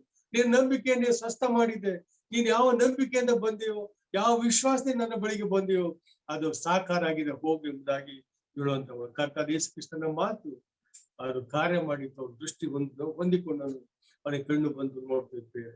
ನಾವು ಈ ಲೋಕದಲ್ಲಿ ನೋಡುವಾಗ ನಮ್ಮ ಲೋಕದ ಜೀವಿತ ಕರ್ತ ಯೇಸು ಕ್ರಿಸ್ತನ ಬಳಿಗೆ ಬಾರದೆ ಇರುವಂತ ಅನೇಕರನ್ನು ನೋಡುವಂತ ಸಮಯದಲ್ಲಿ ಇಂತಹ ಹೊದಿಕೆ ಹೊಂದಿಕೊಂಡವರಾಗಿ ಪಾಪದ ಹೊದಿಕೆ ಮತ್ತು ಸ್ವಪ್ರತಿಷ್ಠೆಯ ಹೊದಿಕೆ ಮತ್ತು ನಾವು ನೋಡುವಂತ ಸಮಯದಲ್ಲಿ ಸ್ವಂತ ಆ ಒಂದು ಈ ನೇಮ ನಿಷ್ಠೆಗಳ ಹೊದಿಕೆಯನ್ನ ಹೊದ್ಕೊಂಡವರಾಗಿ ಅದರಲ್ಲಿಯೇ ಕೂತಿರುವಂತ ಸ್ಥಿತಿ ನಾವು ನೋಡ್ತೇವೆ. ಆತ್ಮಿಕ ಕುರುಡುತನ ನೋಡ್ತೇವೆ. ಆತ್ಮಿಕ ದೃಷ್ಟಿ ಕಳ್ಕೊಂಡು ಯಾವುದೇ ರೀತಿಯಲ್ಲಿ ಆಶೀರ್ವಾದ ಹೊಂದದೆ ಆ ಒಂದು ಭಿಕ್ಷೆ ಬೇಡುವಂತ ದಾರಿದ್ರ್ಯ ಸ್ಥಿತಿಯಲ್ಲಿರುವಂತದ್ದನ್ನ ನಾವು ನೋಡ್ತೇವೆ. ದೇವರ ಬಳಿಗೆ ಬಂದು ದೃಷ್ಟಿಯನ್ನ ಹೊಂದದೇ ಇರುವಂತ ಅನೇಕರನ್ನ ನಾವು ನೋಡುವವರಾಗಿದ್ದೇವೆ. ಕರ್ತ ಯೇಸು ಕ್ರಿಸ್ತನು ಆ ಹಾದಿಯಲ್ಲಿ ಆ ಬಳಿಯಲ್ಲಿ ಹಾದು ಹೋಗ್ತಾ ಇದ್ರು ಕೂಡ, ಸುವಾರ್ಥ ವಾಕ್ಯ ಬೀಳ್ತಾ ಇದ್ರು ಸಹ ಅನೇಕ ಸಂದರ್ಭಗಳಲ್ಲಿ ವಿವಿಧ ರೂಪದಲ್ಲಿ ದೇವರ ವಾಕ್ಯಗಳು ಕೊಡಲ್ಪಡ್ತಾ ಇದ್ರು ಕೂಡ ಇನ್ನೂ ಸಹ ಆತ್ಮಿಕ ಕುರುಡುತನದಲ್ಲಿ ಇರುವಂತ ನಾವು ನೋಡ್ತೇವೆ. ಈ ಒಬ್ಬ ಭಿಕ್ಷಗಾರನ ನೋಡುವಾಗ, ಬಾರ್ತಿಮಾಯನ ನೋಡುವಾಗ, ಕರ್ತ ಯೇಸು ಕ್ರಿಸ್ತನ ಬಳಿಗೆ ಬರುವಂತ ಸಮಯದಲ್ಲಿ, ಹಾದು ಹೋಗುವಂತ ಸಮಯದಲ್ಲಿ ಆತನು ಅವಕಾಶವನ್ನ ಕಳ್ಕೊಳ್ಳಿಲ್ಲ. ಆ ಅವಕಾಶ ಉಪಯೋಗಿಸಿಕೊಂಡನು. ಕರ್ತಾದ ಯೇಸು ಕ್ರಿಸ್ತನ್ ಹೀಗೆ ದಾಟಿ ಹೋದ್ಮೇಲೆ ನಾನು ಕೂಗಿಕೊಂಡ್ರೆ ಪ್ರಯೋಜನ ಇಲ್ಲ. ಕರ್ತಾದ ಯೇಸು ಕ್ರಿಸ್ತನ್ ಹೋದ ನಂತರ ನನಗೇನು ಉಪಯೋಗ ಆಗೋದು. ಆತನು ಹೀಗೆ ಹೋಗ್ತಾ ಇದ್ದಾನೆ, ಮತ್ತೆ ನಾನು ಆತನ ಕಾಣ್ಲಿಕ್ಕೆ ಸಾಧ್ಯ ಇಲ್ಲ. ಅವಕಾಶ ಬಳಸ್ಕೊಳ್ಬೇಕೆಂಬುದಾಗಿ ಆಲೋಚನೆ ತಂದುಕೊಂಡು ಕರ್ತಾದ ಯೇಸು ಕ್ರಿಸ್ತನ್ ಬರುವಾಗ ಆತನು ಗಟ್ಟಿಯಾಗಿ ಕೂಗುತ್ತಾ ತನ್ನ ಸಮಸ್ಯೆಯನ್ನು ಹೇಳ್ಕೊಂಡವನಾಗಿ ಆ ಕೊರತೆಯನ್ನು ತಿಳಿಸಿ ಅಲ್ಲಿಂದ ಹೊರ ಬಂದು ನಾವು ನೋಡ್ತೇವೆ. ಲೋಕದಲ್ಲಿ ಇನ್ನು ಅನೇಕರು ನೋಡುವಂತ ಸಮಯದಲ್ಲಿ ಕರ್ತಾದ ಯೇಸು ಕ್ರಿಸ್ತನನ್ನ ಅರಿಯದೇ ಇರುವಂತ ಪಾಪದ ಜೀವಿತದಲ್ಲಿ ಇರ್ತಕ್ಕಂಥ, ಪಾಪದ ಆ ಹೊದ್ದಿಕೆ ಹೊತ್ಕೊಂಡಿರ್ತಕ್ಕಂಥ, ಪಾಪದ ಭಾರದ ಆ ಕೊಳೆಗಳ ಆ ಹೊದ್ದಿಕೆಯನ್ನು ಹೊತ್ಕೊಂಡಂತ ಜನರನ್ನು ನಾವು ನೋಡ್ತೇವೆ. ದೇವರ ವಾಕ್ಯ, ದೇವರ ಪ್ರೀತಿಯ ವಾಣಿ ಬೀಳುತ್ತಾ ಇದ್ರು ಕೂಡ ಅದಕ್ಕೆ ಲಕ್ಷ್ಯ ತಂದುಕೊಳ್ಳದೆ ತಮ್ಮ ಈ ಒಂದು ವೃತ್ತಿಯಲ್ಲಿ, ಪಾಪದಲ್ಲಿಯೇ ತಮ್ಮ ಕಸುಬಿನಲ್ಲಿ ಹೋಗುವಂತದ್ದನ್ನ ನಾವು ನೋಡ್ತೇವೆ. ಬಾಟ್ಯಮನ ಪಾಠ ಹೇಳುವವನಾಗಿದ್ದಾನೆ. ಅವಕಾಶವಿರುವಾಗ, ದೇವರ ಸ್ವರ ಕಿವಿಗೆ ಬೀಳುವಾಗ, ಕರ್ತಾದ ಯೇಸು ಕ್ರಿಸ್ತನ ಬಳಿಲಿರುವಾಗ ನಾವು ಆತನಿಗೆ ಕಿವಿಗೊಟ್ಟು ಆತನ ಬಳಿಗೆ ಬಂದು ಆತನಿಗೆ ನಾವು ಒಪ್ಪಿಸಿಕೊಟ್ಟು ಪಾಪದ ಜೀವಿತದಿಂದ ನಾವು ಹೊರಬರ್ಲಿಕ್ಕೆ ದೇವರು ಅವಕಾಶವನ್ನು ಕೊಟ್ಟಿದ್ದಾನೆ. ಪಾಪದ ಹೊದಿಕೆಯನ್ನು ಬಿಸಾಕೋಣ, ಪಾಪದ ಕೊಳಕನ್ನ ತೆಗೆದು ಹಾಕೋಣ. ಆ ಒಂದು ಹೊದಿಕೆ, ಆ ಬಾರ್ಗೆ ಹಾಕೊಂಡಿದ್ದ ಹೊದಿಕೆ ಒಂದು ವೇಳೆ ಅದು ಭಾರವಾಗಿತ್ತು, ತಲೆಯಿಂದ ಕಾಲವರೆಗೂ ದೊಡ್ಡದಂತ ಹೊದಿಕೆ ಭಾರ. ಅಷ್ಟು ಮಾತ್ರವಲ್ಲ, ಅದು ಕೊಳಕಾಗಿತ್ತು ಅಂತ ನೆನೆಸ್ತೇನೆ. ಕೊಳಕಾದಂತ ಭಾರವಾದಂತ ಆ ಹೊದಿಕೆಯನ್ನು ತೆಗೆದು ಬಿಸಾಕಿ ಅವನು ಕರ್ತಾದ ಯೇಸು ಕ್ರಿಸ್ತನ ಬಳಿಗೆ ಬಂದನು. ಪಾಪವನ್ನ ಬಿಟ್ಟು, ಪಾಪಕ್ಕೆ ನಾವು ಪಶ್ಚಾತ್ತಾಪ ಪಟ್ಟು, ಪಾಪಕ್ಕೆ ಬೆನ್ನು ಹಾಕಿ ಪಾಪದಿಂದ ಹೊರಬರುವಂತ ಆ ಒಂದು ತೀರ್ಮಾನ ಮಾಡಿಕೊಂಡು ಕರ್ತಾದ ಯೇಸು ಕ್ರಿಸ್ತನ ಮೇಲೆ ನಂಬಿಕೆ ಇಟ್ಟು ಬರುವಂತ ಸಮಯದಲ್ಲಿ ನಮ್ಮ ಪಾಪದ ಜೀವಿತದಿಂದ ನಮಗೆ ಬಿಡುಗಡೆ ಸಿಗ್ಲಿಕ್ಕೆ ಸಾಧ್ಯ ಆಗ್ತದೆ. ಕರ್ತಾದ ಯೇಸು ಕ್ರಿಸ್ತನು ನಮ್ಮ ಪಾಪದ ಜೀವಿತದಿಂದ ಆತನು ನಮ್ಮನ್ನ ಶುದ್ಧಿ ಮಾಡಿ ಆತನು ಕರ್ತರಲಿಕ್ಕೆ ಆತ ಶಕ್ತನಾಗಿದ್ದಾನೆ. ಕತ್ತಲೆ ಜೀವಿತ ಬೇಡ, ಪಾಪದ ಜೀವಿತ ಬೇಡ, ಕೊಳಕಾದ ಜೀವಿತದಿಂದ ಆತ ನಮ್ಮನ್ನ ಹೊರತರಲಿಕ್ಕೆ ಆತನು ಸಿದ್ಧನಾಗಿದ್ದಾನೆ. ಆತ್ಮಿಕ ಕ್ರೂಢತನ ನಮ್ಮಲ್ಲಿ ಉಂಟು. ಆತ್ಮಿಕವಾಗಿ ನಾವು ಕ್ರೂಢರಾಗಿದ್ದೇವೆ. ನಮ್ಮ ಕಣ್ಣು ಮುಚ್ಚಿ ಹೋಗಿದೆ. ಪಾಪದ ನಿಮಿತ್ತವಾಗಿ ಪಾಪದ ಲೋಕದಲ್ಲಿದ್ದೇವೆ. ಪಾಪದ ಕಾರ್ಯಗಳು ನೋಡ್ತಾ ಇದ್ದೇವೆ. ಪಾಪದ ಜಗತ್ತಿನಲ್ಲಿ ನಾವಿದ್ದೇವೆ. ಮಾಂಸದ ಶರೀರ, ಮಾಂಸದ ಕಾರ್ಯಗಳು ಎಲ್ಲವೂ ಕೂಡ ನಮ್ಮನ್ನ ಕ್ರೂರನಾಗಿ ಮಾಡಿರುವಂತದ್ದು ನೋಡ್ತೇವೆ. ನಮ್ಮ ಪಾಪದ ಕಣ್ಣುಗಳು ತೆರೆಯಲ್ಪಡ್ಬೇಕಾದಲ್ಲಿ ಕುರುಡುತನವನ್ನು ವಾಸಿ ಮಾಡ್ಲಿಕ್ಕೆ ಶಕ್ತರಾಗಿರ್ತಕ್ಕಂಥ ಯೇಸು ಕ್ರಿಸ್ತನ ಬಳಿಗೆ ಬರೋಣ. ಆತನಿಗೆ ನಮ್ಮ ಕುರುಡುತನವನ್ನ ಹೋಗ್ಲಾಡಿಸ್ಲಿಕ್ಕೆ ನಾವು ಪ್ರಾರ್ಥನೆ ಮಾಡೋಣ. ಕೀರ್ತನೆಗಳ ಪುಸ್ತಕ 119:18 ಅಲ್ಲಿ ಕೀರ್ತನೆ ಹೇಳುವಂತ ಮಾತು, ನನ್ನ ಕಣ್ಣು ತೆರೆ, ಆಗ ನೀನು ಧರ್ಮಶಾಸ್ತ್ರ ಅದ್ಭುತ ಕಾಣ್ತೇನೆ. ನನ್ನ ಕಣ್ಣು ತೆರೆ ಮಾಡು ಸ್ವಾಮಿ. ಕರ್ತಾದ ಯೇಸು ಕ್ರಿಸ್ತನ ಬಳಿಗೆ ಬಂದು, ದೇವರೇ ನನ್ನ ಆತ್ಮಿಕ ಕಣ್ಣುಗಳನ್ನ ತೆರೆ ಮಾಡು ಸ್ವಾಮಿ. ಆತ್ಮಿಕ ಕುರುಡುತನ ಹೋಗ್ಲಾಡಿಸು ಸ್ವಾಮಿ. ಬೆಳಕನ್ನ ನಾನು ಕಾಣ್ತೇನೆ, ಬೆಳಕನ್ನ ನೋಡ್ತೇನೆ, ಬೆಳಕಲ್ಲಿ ಸಂಭ್ರಮಿಸ್ತೇನೆ. ಬೆಳಕಾಗಿರ್ತಕ್ಕಂಥ ನೀನನ್ನ ನೋಡಿ ನಾನು ಸಂತೋಷ ಪಡ್ತೇನೆ. ಕರ್ತಾದ ಯೇಸು ಕ್ರಿಸ್ತ ಹೇಳಿದ್ದು, ನಾನು ಬೆಳಕಾಗಿದ್ದೇನೆ. ಕರ್ತಾದ ಯೇಸು ಕ್ರಿಸ್ತನ ಬೆಳಕು. ಆ ಬೆಳಕನ್ನು ನೋಡ್ಲಿಕ್ಕೆ ಬಯಸೋಣ, ಆ ಬೆಳಕನ್ನು ಹೊಂದಲಿಕ್ಕೆ ಬಯಸೋಣ. ಬೆಳಕನ್ನ ನಾವು ಹೊಂದಿದವರಾಗಿ ನಾವು ಹೊಂದಿಕೊಳ್ಳಿಕ್ಕಾಗಿ ಆತನ ಬಳಿಗೆ ಬರೋಣ. ನಿಜವಾಗಿ ಕೂಡ ಕರ್ತಾದ ಯೇಸು ಕ್ರಿಸ್ತನಲ್ಲಿ ಶಕ್ತಿ ಉಂಟು, ಅಧಿಕಾರ ಉಂಟು. ಪಾಪದ ಕ್ರೂಢತನವನ್ನ ಆತನ ತೆಗೆದು ಹಾಕ್ಲಿಕ್ಕೆ ಆತ ಸಿದ್ಧನಾಗಿದ್ದಾನೆ. ಬಾರ್ತಿಮಾಯನು ಆತನ ಕರ್ತಾದ ಯೇಸು ಕ್ರಿಸ್ತನ ಬಳಿಗೆ ಬರುವಾಗ, ಆತನ ಬಳಿಗೆ ಬಂದು ತನ್ನ ಕೊರತೆಯನ್ನು ಹೇಳಿಕೊಳ್ಳುವಾಗ, ತನ್ನ ಒಂದು ಮನವಿಯನ್ನು ಆತನಿಗೆ ಸಲ್ಲಿಸುವಾಗ, ಕರ್ತಾದ ಯೇಸು ಕ್ರಿಸ್ತನು ಆತನ ಕೊರತೆಯನ್ನು ನೀಗಿಸಿದನು. ಸ್ವಾಮಿ, ನನಗೆ ದೃಷ್ಟಿ ಬೇಕು, ಕಣ್ಣು ಬರುವಂತೆ ಮಾಡು. ಅದು ಅವನ ಮನವಿಯಾಗಿತ್ತು. ಕರ್ತಾದ ಯೇಸು ಕ್ರಿಸ್ತನು ಅವನಿಗೆ ಕಣ್ಣು ಬರುವಂತೆ ಮಾಡಿದನ್ನು ನೋಡ್ತೇವೆ. ನಾವು ಕೂಡ ಇನ್ನು ಯಾರ್ಯಾರು ಆತನನ್ನ ಕಂಡುಕೊಳ್ಳಿಲ್ಲವೋ, ಪಾಪದ ಕ್ರೂಢತನ ಹಿಡಿದಿದ್ದೆವು, ಪಾಪದ ಆ ಒಂದು ಜೀವಿತದಲ್ಲಿ ಇರುವಂತವರು, ಪಾಪದಲ್ಲಿ ಆ ಒಂದು ದೃಷ್ಟಿ ಮಂದವಾಗಿ ಹೋಗಿರ್ತಕ್ಕಂಥವ್ರು, ಕರ್ತಾದ ಯೇಸು ಕ್ರಿಸ್ತನ ಬಳಿಗೆ ಬಂದು, ದೇವರೇ ನನಗೆ ಕಣ್ಣು ಬರುವಂತೆ ಮಾಡು, ಆತ್ಮಿಕ ಕಣ್ಣು ಕಾಣಿಸಲಿ, ನೀನು ಅದ್ಭುತಗಳನ್ನು ಕಾಣ್ತೇನೆ, ನಿನ್ನ ವಿಶೇಷ ರೀತಿಯಲ್ಲಿ ನಾನು ನಿನ್ನ ನೋಡ್ಲಿಕ್ಕೆ ಬಯಸ್ತೇನೆ ಅಂತಕ್ಕಂಥ ಮನವಿಯನ್ನ ಪ್ರಾರ್ಥನೆ ಮಾಡುವಾಗ ಕರ್ತಾದ ಯೇಸು ಕ್ರಿಸ್ತನು ಈಗ ಹೋಗಿಸ್ಲಿಕ್ಕಿದ್ದಾನೆ. ಆ ಒಂದು ಹೊದಿಕೆಯನ್ನು ತೆಗೆದು ಬಿಸಾಕೋಣ. ಪಾಪದ ಹೊದಿಕೆ, ಕೊಳಕಾದಂತ ಹೊದಿಕೆ, ಭಾರವಂತ ಹೊದಿಕೆ, ಸ್ವಪ್ರತಿಷ್ಠೆ ಮತ್ತು ಸ್ವನೀತಿಯ ಹೊದಿಕೆ ತೆಗೆದು ಹಾಕಿ ಕರ್ತಾದ ಯೇಸು ಕ್ರಿಸ್ತನ ಬಳಿಗೆ ವಿಶ್ವಾಸದಿಂದ ಬರೋಣ. ಆಗ ಆತ ನಮ್ಮ ಕಣ್ಣು ತೆರೆ ಮಾಡ್ತಾನೆ. ಆತ್ಮಿಕ ದೃಷ್ಟಿಯನ್ನು ಆತನ ಕೊಡುವಾಗ ಆತನ ನೋಡ್ಲಿಕ್ಕೂ ಕಾಣ್ಲಿಕ್ಕೂ ಅನುಭವಿಸ್ಲಿಕ್ಕೂ ಆನಂದಿಸ್ಲಿಕ್ಕೂ ಸಾಧ್ಯ ಆಗ್ತದೆ. ಅದು ಇನ್ನೂ ಕೂಡ ಕರ್ತನನ್ನ ನಂಬದೇ ಇರ್ತಕ್ಕಂತ ಮಕ್ಕಳಿಗಾಗಿ ಹೇಳುವಂತ ಮಾತು. ಇನ್ನು ವಿಶ್ವಾಸಿಗಳಿಗಾಗಿ ಒಂದು ವಾಕ್ಯ ಉಂಟು. ಅದೇ ಮಾರ್ಕನ ಬರೆದ ಸುವಾರ್ತೆ 10ನೇ ಅಧ್ಯಾಯದ 52ನೇ ವಚನದ ಕೊನೆ ಭಾಗ ನಾವು ನೋಡುವಾಗ, ಆ ಮಾರ್ಕನ ಬರೆದ ಸುವಾರ್ತೆ 10ನೇ ಅಧ್ಯಾಯದ 52ನೇ ವಚನದ ಕೊನೆ ಭಾಗ, ಅವನು ಆ ದಾರಿಯಲ್ಲಿ ಆತನ ಹಿಂದೆ ಹೋದನೆಂಬುದನ್ನು, ಅವನು ಕುರುಡನಾದಂತಹ ಬಾರ್ತಿಮಾಯನು, ಆತನು ಆ ದಾರಿಯಲ್ಲಿ ಆತನ ಹಿಂದೆ ಹೋದನು. ಕುರುಡನಾಗಿದ್ದನು, ಭಿಕ್ಷೆ ಬೇಡ್ತಾ ಇದ್ದನು, ಕಣ್ಣು ಕಾಣ್ತಾ ಇರಲಿಲ್ಲ, ಅವನು ದೃಷ್ಟಿಹೀನನಾಗಿದ್ದನು. ಈಗ ನಮ್ಮ ಕರ್ತನಾದ ಯೇಸು ಕ್ರಿಸ್ತನು ಆತನಿಗೆ ದೃಷ್ಟಿ ಕೊಟ್ಟಿದ್ದಾನೆ, ಆತನು ಕಣ್ಣನ್ನು ಹೊಂದಿದ್ದಾನೆ, ಅವನಿಗೆ ಕಣ್ಣು ಕಾಣ್ತಾ ಉಂಟು, ಆತನ ಸೃಷ್ಟಿಯನ್ನು ನೋಡ್ತಾ ಇದ್ದಾನೆ, ಸೃಷ್ಟಿಕರ್ತನ ಎದುರುಗಡೆ ಆತನ ನೋಡ್ತಾ ಇದ್ದಾನೆ. ಈಗ ಅವನಿಗೆ ಮನೆಗೆ ಹೋಗ್ಲಿಕ್ಕೆ ಆತನಿಗೆ ಮನ್ಸಾಗ್ಲಿ. ಆತನು ನೋಡುವಂತ ಸಮಯದಲ್ಲಿ ಆ ದಾರಿಯಲ್ಲಿ ಆತನ ಹಿಂದೆ ಹೋದನು. ತನಗೆ ದೃಷ್ಟಿ ಕೊಟ್ಟಂತಹ, ತನಗೆ ಕಣ್ಣು ಕಾಣುವಂತ ಮಾಡಿದಂತಹ ಆ ರಕ್ಷಕನ ಹಿಂದೆ ಆತನ ಹೊರಟು ಹೋದನೆಂದು ನೋಡ್ತೇವೆ. ಆತನ ಸೇವಿಸುತ್ತಾ, ಆತನ ಆರಾಧಿಸ್ಲಿಕ್ಕಾಗಿ, ಆತನ ಹಿಂಬಾಲಿಸ್ಲಿಕ್ಕಾಗಿ, ಆತನ ಕಾಜ್ಞೆ ಕೈಕೊಂಡು ನಡೀಲಿಕ್ಕಾಗಿ ಕರ್ತನಾದ ಯೇಸು ಕ್ರಿಸ್ತನನ್ನೇ ಆತನ ಹಿಂಬಾಲಿಸುತ್ತಾ ಹೋದನ್ನು ನೋಡ್ತೇವೆ.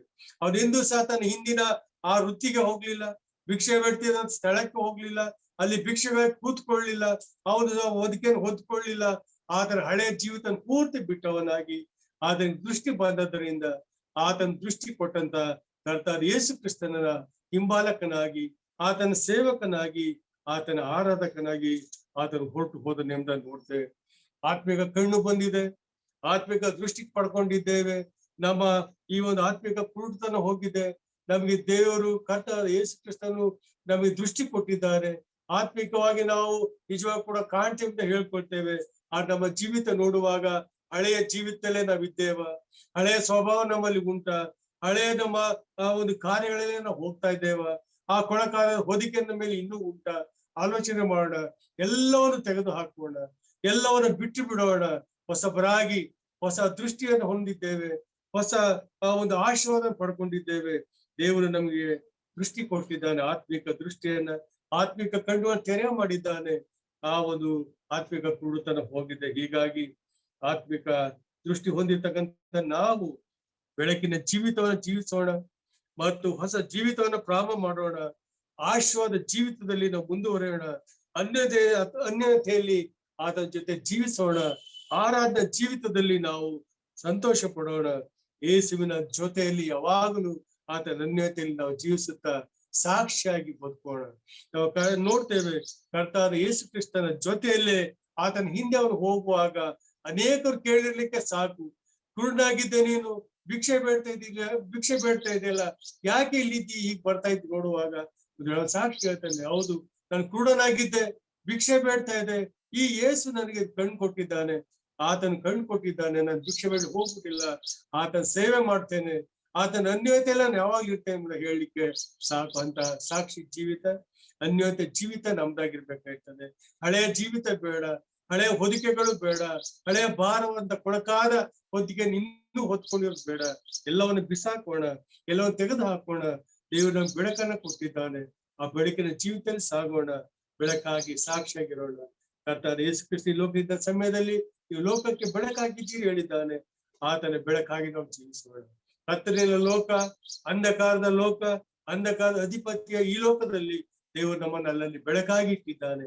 ಕೆಲಸ ಮಾಡುವಂತ ಸ್ಥಳದಲ್ಲಿ, ವಾಸ ಮಾಡುವಂತ ಸ್ಥಳದಲ್ಲಿ ಮತ್ತು ಭೇಟಿ ಮಾಡುವಂತ ಜನರ ನಡುವೆ ನಾವು ಬೆಳಕಾಗಿ ನಾವು ಕಾಣಲಿಕ್ಕೆ, ಬೆಳಕಾಗಿ ನಾವು ಪ್ರಕಟಪಡಿಸ್ಲಿಕ್ಕೆ ನಾವು ವಿಶೇಷ ರೀತಿಯಲ್ಲಿ ನಾವು ಎಚ್ಚರಗೊಂಡವರಾಗಿ ಆಲೋಚನೆ ತಂದು ನಮ್ಮ ಜೀವಿತದಲ್ಲಿ ನಾವು ಅದನ್ನ ನಾವು ತೋರ್ಪಡಿಸೋಣ.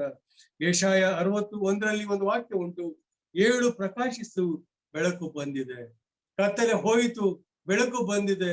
ಆ ಬೆಳಕು ಪ್ರಕಾಶಿಸಲಿ ನಿನ್ನ ಜೀವಿತದಲ್ಲಿ ಎಂಬುದಾಗಿ ಪ್ರವಾದಿ ಆತ ಹೇಳುವನಾಗಿದ್ದಾನೆ. ಎಫೆಸ 5:8ರಲ್ಲಿ ಹೀಗೆ ಓದ್ಕೊಳ್ತೇವೆ, ನೀವು ಹಿಂದಿನ ಕಾಲದಲ್ಲಿ ಕತ್ತಲೆ ಆಗಿದ್ದೀರಿ, ಈಗ ನೀವು ಕ್ರಿಸ್ತನಲ್ಲಿದ್ದು ಬೆಳಕಾಗಿದ್ದೀರಿ, ಬೆಳಕಿನವರಂತೆ ನಡೆದುಕೊಳ್ಳಿರಿ.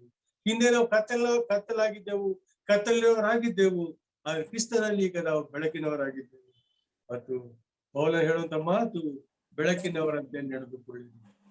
ನಮ್ಮ ನಡತೆ ಬೆಳಕಿನ ನಡತೆ ಆಗಿರ್ಲಿ, ನಮ್ಮ ಜೀವಿತ ಬೆಳಕಿನ ಜೀವಿತವಾಗಿರ್ಲಿ, ನಮ್ಮ ನಡತೆ ವಿಶೇಷವಾಗಿ ಪ್ರಕಾಶ ಕೊಡುವಂತ ಜೀವಮಾನ ನಮ್ಮದಾಗಿರ್ಲಿ.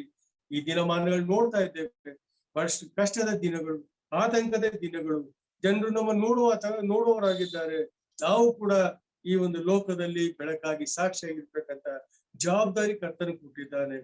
ಆ ಜವಾಬ್ದಾರಿಯನ್ನ ನಾವು ನೆನಪು ಮಾಡಿಕೊಂಡವರಾಗಿ ಬೆಳಕಿನವರಾಗಿ ಜೀವಿಸೋಣ. ಅಂಧಕಾರದ ಲೋಕದಲ್ಲಿ ಜನರು ಬಹಳ ಸುಲಭವಾಗಿ ಗುರುಸ್ಲಿಕ್ಕೆ ಆಗುವಂತೆ ನಮ್ಮ ಬೆಳಕು ಪ್ರಕಾಶಿಸಲಿ, ಬೆಳಕು ಇತರ ಸೆಳೆಯಲಿ ಅಂತ ಜೀವಿತ ನನ್ನದು ನಮ್ಮದಾಗಲಿ. ದೇವರು ತಾನೇ ನಮ್ಗೆ ಸಹಾಯ ಕೊಡಲಿ. ದೇವರು ನಮ್ಮನ್ನು ಉಪಯೋಗಿಸಲಿ. ತನ್ನ ಆತ್ಮನ ಎಣ್ಣೆಯನ್ನ ಕೊಟ್ಟು ನಮ್ಮ ಬೆಳಕು, ನಮ್ಮ ದೀಪ ಅದು ಪ್ರಜ್ವಲ ಉರಿಯಂತ ಮಾಡ್ಲಿ ಎಂಬುದಾಗಿ ಕರ್ತನಲ್ಲಿ ಪ್ರಾರ್ಥನಾ ಪೂರ್ವಕವಾಗಿ ನಮ್ಮ ಜೀವಿತ ದಿನ ಕಳೆಯೋಣ. ದೇವರು ಕೊಟ್ಟ ಆಲೋಚನೆಗಾಗಿ ಸ್ತೋತ್ರವಾಗಲಿ. ಕರ್ತನ ನಾಮಕ್ಕೆ ಸ್ತೋತ್ರ. ಆಮೇಲೆ ಈಗ ಸಭಾ ಪ್ರಕಟಣೆಗಳು. ದೇವರ ಸೇವಕರು, ಸಭಾ ಹಿರಿಯರ ನಮ್ಮಲ್ಲಿ ಕರ್ಣಕರವರು ಪ್ರಕಟಣೆಗಳನ್ನ ಮಾಡೋರಿದ್ದಾರೆ. ದೇವರ ಪರಿಶುದ್ಧವಾದ ನಾಮಕ್ಕೆ ನಾವು ಸ್ತೋತ್ರ ಸಲ್ಲಿಸ್ತಾ ಬರೋಣ. ದೇವರ ಮಹಾಕೃಪೆಯಿಂದ ಸಭೆಯಾಗಿ ಕೂಡಿ ಆರಾಧಿಸಲಾದರೂ ಜೀವ ಮೂಲಕ ಆತನ ಸ್ತುತಿಸಿ ಕೊಂಡಾಡ್ಲಿಕ್ಕಾಗುವಂತೆ, ಉತ್ತಮವಾದ ವೇದ ವಾಕ್ಯವನ್ನು ಕೇಳಲಿಕ್ಕಾಗುವಂತೆ, ಪ್ರಿಯ ದಾಸರನ್ನು ಉಪಯೋಗಿಸ್ಲಿಕ್ಕಾಗುವಂತೆ ಕರ್ತನು ಸಹಾಯ ಮಾಡಿದ್ದಾನೆ. 65ಕ್ಕೂ ಹೆಚ್ಚು ಕುಟುಂಬದವರು ಸೇರಿ ಬರ್ಲಿಕ್ಕಾಗುವಂತೆ ಕೃಪೆ ಮಾಡಿದ ದೇವರಿಗೆ ನಾವು ಎಷ್ಟೋ ಕೃತಜ್ಞರಾಗಿ ಸ್ತೋತ್ರ ಸಲ್ಲಿಸ್ತಾ ಬರೋಣ. ಪ್ರಾರ್ಥನೆಗಾಗಿ ಅನೇಕ ವಿಷಯಗಳುಂಟು. ಪ್ರಥಮವಾಗಿ ನಾವು ಪ್ರಾರ್ಥನೆ ಮಾಡ್ತಾ ಬಂದ ಹಾಗೆ ನಮ್ಮ ಸಭಾ ಆಸ್ತಿ ವಿಚಾರವನ್ನ ನೆನಪಿಗೆ ತಂದ್ಕೊಳ್ಳೋಣ. ಎಡಬಿಡದೆ ಪ್ರಾರ್ಥನೆ ಮಾಡೋಣ. ಸಿದ್ದೇನ್ಪುರದ ಕಟ್ಟಡಕ್ಕಾಗಿ ಅಲಿನೇಷನ್ ಮಾಡಿಸ್ಬೇಕು, ಕೆಲವು ದಾಖಲಾತಿಗಳು ಬೇಕು.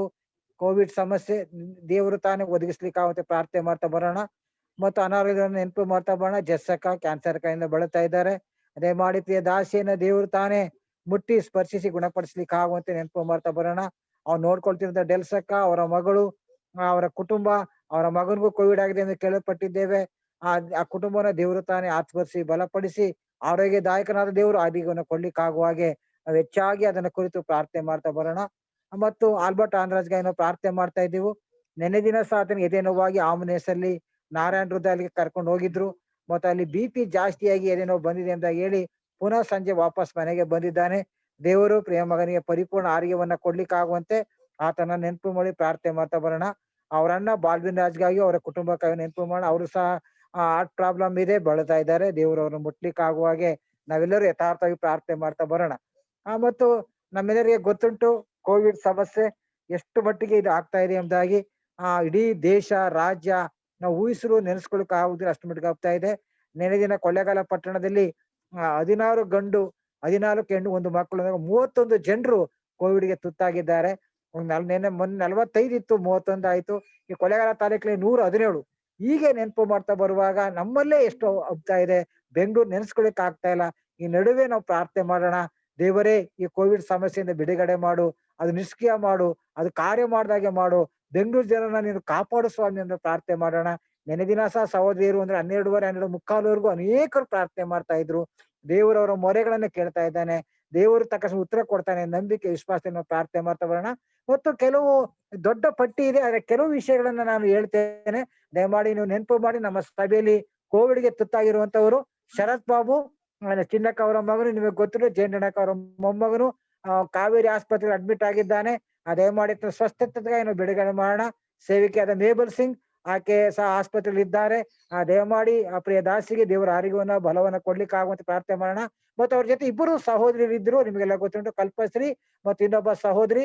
ಆ ಒಂದು ರಾತ್ರಿ ವೇಳೆ ಆಕೆ ಅವರನ್ನ ಕರ್ಕೊಂಡೋಗಿ ಆಸ್ಪತ್ರೆ ದಾಖಲು ಮಾಡಿದಾಳೆ. ಅವಳಿಗೂ ಕೋವಿಡ್ ತುತ್ತಾಗಿದೆ. ಕಲ್ಪಶ್ರೀ ಆಕೆ ದೊಡ್ಡ ಗ್ರಾಮದವಳು.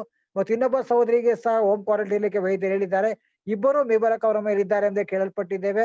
ದಯಮಾಡಿ 2 ಸಹೋದರಿಯರು ಯವನ ಮಕ್ಕಳು ದೇವರವ್ರನ್ನ ಮುಟ್ಟಿ ಗುಣಪಡಿಸ್ಲಿಕ್ಕೆ ಆಗುವಂತೆ ನಾವು ಹೆಚ್ಚಾಗಿ ಪ್ರಾರ್ಥನೆ ಮಾಡ್ತಾ ಬರೋಣ. ದೇವರು ತಾನೇ ಅವರನ್ನ ಮುಟ್ಲಿ, ಗುಣಪಡಿಸಿ. ನಮ್ಮ ಸಭೆಯವರು, ಅದಲ್ಲದೆ ಆಲನ್ ಸಭಾ ಹಿರಿಯರು, ಬೇತೇಲ್ ಸಭೆ ನಿಮಗೆ ಗೊತ್ತುಂಟು. ಅವರ ತಂಗಿ ಸುಜಾತ, ಅವರ ಗಂಡ ಹಾಲನ್ ಎಂಬುದಾಗಿ, ಮತ್ತು ಅವರ ಅಕ್ಕನ ಮಗಳು ರವಿ ಎಂಬುದಾಗಿ, ಮತ್ತು ಆನಂದ್ ಅವರ ಅಳಿಯ, ಎಲ್ಲರೂ ಆಸ್ಪತ್ರೆಯಲ್ಲಿದ್ದಾರೆ. ದೇವರು ಅವ್ರನ್ನ ಬಿಡುಗಡೆ ಮಾಡ್ಲಿಕ್ಕಾಗುವಂತೆ, ಅವ್ರನ್ನ ಮುಟ್ಲಿಕ್ಕಾಗುವಂತೆ ನಾವು ಹೆಚ್ಚಾಗಿ ಪ್ರಾರ್ಥನೆ ಮಾಡ್ತಾ ಬರೋಣ. ದೇವರು ಕೃಪೆ ತೋರ್ಲಿ ಅಂತ ನಾವು ಪ್ರಾರ್ಥನೆ ಮಾಡ್ತಾ ಬರೋಣ. ಮತ್ತು ನಮ್ಮ ಪ್ರವೀಣ್ ದೊಡ್ಡದವಾಡಿಯಲ್ಲಿ ಸೇವೆ ಮಾಡ್ತಿರುವಂತ ಸಹೋದರ, ಅವರ ಭಾವ ಲೋಕೇಶ್, ಅವರ ಅಕ್ಕ ಸುಜಾತ, ಮೆಲ್ವಿನ್, ಆಲ್ವಿನ್, 4 ಜನರು ಕೋವಿಡ್ಗೆ ತುತ್ತಾಗಿದ್ದಾರೆ. ಪ್ರಿಯ 4 ಜನ ಕುಟುಂಬದಲ್ಲೂ 4 ಜನ ಇದ್ರು, 4 ಜನ ಕೋವಿಡ್ ಆಗಿದ್ದಾರೆ. ದೇವರು ಅವ್ರನ್ನ ಬಿಡುಗಡೆ ಮಾಡ್ಲಿಕ್ಕೆ ಆಗುವ ಹಾಗೆ ನಾವು ಹೆಚ್ಚಾಗಿ ಪ್ರಾರ್ಥನೆ ಮಾಡ್ತಾ ಬರೋಣ. ದೇವರು ತಾನೇ ಕೃಪೆ ತೋರ್ಲಿ.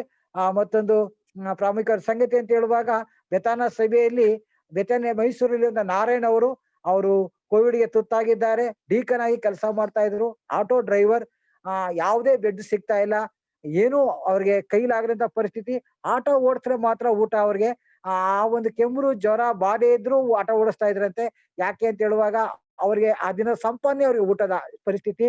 ಅಂತ ಸ್ಥಿತಿಯಲ್ಲಿ ಆ ರೀತಿ ತೊಂದರೆಯಲ್ಲಿ ಸಿಕ್ಕಾಕೊಂಡ್ರು. ನೆನೆ ದಿನ ಅಲ್ಲಿ ಆ ಸಭೆಯ ಒಬ್ಬ ಸಹೋದರ ಸಹೋದರಿ ಅವ್ರನ್ನ ಒತ್ತಾಯ ಪೂರ್ವಕವಾಗಿ ನಾರಾಯಣ ಕರ್ಕೊಂಡು ಹೋಗಿದ್ದಾರೆ. ಈಗ ತುರ್ತಾಗಿ 20,000 ರೂಪಾಯಿ ಕಟ್ಟಿದ್ರೆ ನಾವು ಇಂಜೆಕ್ಷನ್ ಹಾಕಿ ಪ್ರಯತ್ನ ಪಡ್ತೀವಿ, ಆಮೇಲೆ ನೋಡೋಣ ನಿಮ್ಮ ಪರಿಸ್ಥಿತಿ ಅಂತ ಹೇಳ್ತಾರೆ. ₹1 ಅವ್ರ ಜೋಬರ್ಲಿಲ್ಲ. 20,000 ನಾನೆಲ್ಲಿ ಕಟ್ಲಿ ಅಂತ ಹೇಳಿ ಪ್ರಾಣ ಭೀತಿಯಿಂದ ಮನೆಗೆ ಹೊರಟೋದಂತ ಪರಿಸ್ಥಿತಿ. ಆ ವಿಷಯ ಗೊತ್ತಾದಾಗ ನಾವು ತಪ್ಪಾಗಿ ಭಾವಿಸ್ಬೇಡ್ರಿ, ಅವ್ರಿಗೆ ಇಂಜೆಕ್ಷನ್ ಹಾಕ್ಸ್ಲಿಕ್ಕೆ ಸಹಾಯ ಮಾಡಿದ್ದೇವೆ. ದೇವರು ಅವ್ರನ್ನ ಗುಣಪಡಿಸ್ಲಿ. ಅವ್ರಿಗೆ ಇನ್ನೂ 45,000 ಬೇಕು, ಬದುಕ್ಬೋದು ಎಂಬುದಾಗಿ ಡಾಕ್ಟರ್ ವಾಗ್ದಾನ ಮಾಡ್ತಿದ್ದಾರೆ. ತನ್ನ ಪ್ರಾಣ ನಷ್ಟ ಪಡ್ಕೊಳ್ತಾನೆ. ದಯಮಾಡಿ ಎಲ್ಲರೂ ನೀವು ಪ್ರಾರ್ಥನೆ ಮಾಡ್ರಿ. ದೇವರು ಅವರ ಅವಶ್ಯಕತೆಗಳನ್ನ ಒದಗಿಸ್ಲಿಕ್ಕೆ ಆಗುವಂತೆ, ದೇವರು ಆತನನ್ನು ಮುಟ್ಲಿಕ್ಕೆ ಆಗುವಂತೆ. ಹೇಗೋ ಅನ್ಯ ಮತದಿಂದ ಬಂದಂತ ಕುಟುಂಬ, ಹೆಂಡತಿ 2 ಮಕ್ಕಳಿದ್ದಾರೆ, ತಾಯಿಯವ್ರ ಜೊತೆಲಿ ಇದ್ದಾರೆ, ಈ ದಿಕ್ಕಿಲ್ಲದಂತ ಪರಿಸ್ಥಿತಿ. ಆ ನಾರಾಯಣ್ ಸಹೋದರನ್ನ ದಯಮಾಡಿ ಒತ್ತು ಕೊಟ್ಟು ಪ್ರಾರ್ಥನೆ ಮಾಡ್ರಿ. ಮತ್ತೆ ಇನ್ನೊಂದು ಸಂತೋಷದ ಸುದ್ದಿ ಅಂತ ಹೇಳುವಾಗ, ನಾವೆಲ್ಲರೂ ಪ್ರಾರ್ಥನೆ ಮಾಡ್ತಾ ಬಂದಿದ್ದು 10 ವರ್ಷದ ಸಂಜನಾ ಮಗಳು ಕ್ಯಾನ್ಸರ್ ಕಾಯಿಲೆಯಿಂದ ಬಳಲ್ತಾ ಇದ್ದಳು. ಅದು ಬ್ರೈನ್ ಟ್ಯೂಮರ್ ಆಗಿ ಕ್ಯಾನ್ಸರ್ ಆಗಿತ್ತು. ನಾನು ಪ್ರಕಟ ಮಾಡ್ತಾ ಬಂದೆ. ನಮ್ಮ ಸಭಾ ಹಿರಿಯರು ಮೊದಲಾಗಿ ಹಣವನ್ನ ಕೊಟ್ರು, ಮತ್ತೆ ಅನೇಕ ಸಹೋದರರು ಕೊಟ್ರು. ದೇವರು ಕಳೆದ 4 ದಿನಗಳ ಹಿಂದ್ಗಡೆ ಅವರನ್ನ ಆಸ್ಪತ್ರೆಯಿಂದ ಬಿಡುಗಡೆ ಮಾಡಿದ್ದಾನೆ. ಮನೆಗೆ ಹೋಗಿದ್ದಾರೆ. ಅಲ್ಲಿಯ ಸಭಾ ಹಿರಿಯರು ತೆಲುಗು ಭಾಷೆ ಮಾತಾಡುವಂತವ್ರು. ನನಗೆ ಅವ್ರ ಭಾಷೆ ಅರ್ಥ ಆಗ್ಲಿಲ್ಲ. ಅವ್ರು ಹೇಳ್ತಾ ಬಂದ್ರು, ಮೊದಲಾಗಿ ನಿಮ್ಮ ಸಭಾ ಹಿರಿಯರಿಗೆ ವಂದನೆ ಹೇಳ್ರಿ. ನೀವು ಕೊಟ್ಟಂತ ಹಣ, ನೀವು ಕೊಟ್ಟಂತ ಪ್ರೀತಿ, ಬದಲಾಗಿ ನೀವು ಮಾಡಿದಂತ ಅದ್ಭುತವಾದ ಪ್ರಾರ್ಥನೆಗಳು, ಈ ಮಗಳು ಇವತ್ತು ಮನೆಗೆ ಬಂದಿದ್ದಾಳೆ. ಮತ್ತು ಅವ್ರ ತಂದೆ ಸಂತೋಷ್ ಎಷ್ಟು ಕೃತಜ್ಞತೆ ಹೇಳಿದ್ರು ಸಾಲೋದಿಲ್ಲ. ಕೈ ಮುಗಿದು ನಾನು ನಿಮಗೆ ಕೃತಜ್ಞತೆ ಹೇಳ್ತೇನೆ ಅಂತ ಹೇಳ್ತಾ ಇದ್ರು. ಆ ದೇವರಿಗೆ ಸ್ತೋತ್ರ ಹೇಳೋಣ. ಅವಳು ಸಾವು ಬದುಕಿನಡೆ ಹೋರಾಟದ ಮಗಳು 10 ವರ್ಷ ಈಗ ಮನೆಗೆ ಸೇರಲ್ಪಟ್ಟಿದ್ದಾಳೆ. ಕೊಡಲ್ಪಟ್ಟ ಕೈಗಳನ್ನ ದೇವರು ಖಂಡಿತವಾಗಿ ಆತೋರಿಸ್ತಾನೆ, ಬಲಪಡಿಸ್ತಾನೆ. ಹಾಗೇ ನನ್ನ ಸಭೆ ಸಹಾಯ ಮಾಡ್ಲಿ, ಹಾಗೇ ಮುಂದುವರಿಲಿ ಅಂತ ನಾವು ಪ್ರಾರ್ಥನೆ ಮಾತಾಡೋಣ. ನಮ್ಮ 6 ಜನ ಸಭಾ ಹಿರಿಯರಿಗೆ ಆರೋಗ್ಯವನ್ನ, ಬಲವನ್ನ, ಚೈತನ್ಯ ಕೊಡ್ಲಿಕ್ಕಾಗುವಂತೆ, ಲಸಿಕೆಗಳು ದೊರೆಯಲಿಕ್ಕಾಗುವಂತೆ, ಬೆಡ್ಗಳು ದೊರೆಯಲಿಕ್ಕಾಗುವಂತೆ, ಆಕ್ಸಿಜನ್ ದೊರೆಯಲಿಕ್ಕಾಗುವಂತೆ, ವೈದ್ಯರು, ಪೊಲೀಸ್ ಅಧಿಕಾರಿಗಳು ಎಲ್ಲರಿಗೆ ದೇವರ ಆರೋಗ್ಯ ಬಲ ಕೊಡ್ಲಿಕ್ಕಾಗುವಂತೆ ನಾವು ಯಥಾರ್ಥವಾಗಿ ಪ್ರಾರ್ಥನೆ ಮಾತಾಡೋಣ. ದೇವರ ಚಿತ್ತ ಕೊಪ್ಪಿಸೋಣ. ದೇವರು ತಾನೇ ಘನತೆ ಮಹಿಮೆ ಹೊಂದಲಿ. ಆತ ನಾಮಕ್ಕೆ ಸ್ತೋತ್ರವಾಗಲಿ. ಆಮೇನ್. ಅಂತ್ಯದಲ್ಲಿ ಆಶೀರ್ವಾದ ಪ್ರಾರ್ಥನೆ ಸಭಾ ಹಿರಿಯರು, ದೇವರ ಸೇವಕ ಅಂತ ಎಸ್ ಆಲ್ಬರ್ಟ್ ಅವರು ನಡೆಸ್ಕೊಡ್ತಾರೆ. ಅಂತ್ಯಾಶೀರ್ವಾದ ಪ್ರಾರ್ಥನೆ ಆದ ನಂತರ ನಮ್ಮ ಆರಾಧನಾ ಕೂಟ ಮುಕ್ತಾಯ ಆಗ್ತದೆ.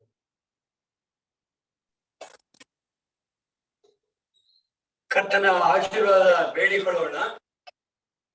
ಯೆಹೋವನು ನಿಮ್ಮನ್ನ ಆಶೀರ್ವದಿಸಿ ಕಾಪಾಡಲಿ. ಯೆಹೋವನು ತನ್ನ ಪ್ರಸನ್ನ ಮುಖದಿಂದ ನಿಮ್ಮನ್ನು ನೋಡಿ ನಿಮ್ಮ ಮೇಲೆ ದಯವಿಡಲಿ. ಯೆಹೋವನು ತನ್ನ ಕೃಪಾ ಕಟಾಕ್ಷದಿಂದ ನಿಮಗೆ ಸಮಾಧಾನ, ಶಾಂತಿ, ಆರೋಗ್ಯ ದಯಪಾಲಿಸಲಿ. ನಮ್ಮ ತಂದೆಯಾದ ದೇವರ ಪ್ರೀತಿಯು, ರಕ್ಷಕನಾದಂತ ಯೇಸು ಕ್ರಿಸ್ತನ ಕೃಪೆಯು, ಪರಿಶುದ್ಧ ಆತ್ಮನ ಅನ್ಯೋನ್ಯ ಸಹವಾಸ ಹಾಗೂ ಪರಲೋಕದ ಆಶೀರ್ವಾದಗಳು ತಮ್ಮ ಕೃತಜ್ಞತಾ ಬಲಿಗಳನ್ನ ಸಮರ್ಪಿಸಿದ ಪ್ರೀತಿಯ ಕುಟುಂಬಗಳ ಸಂಗಡಲು ಹಾಗೆಲ್ಲ ದೇವ ಜನರ ಸಂಗಡಲು ಆದಿಯಲ್ಲಿ ಸದಾಕಾಲದಲ್ಲಿ ಆಮೆನ್.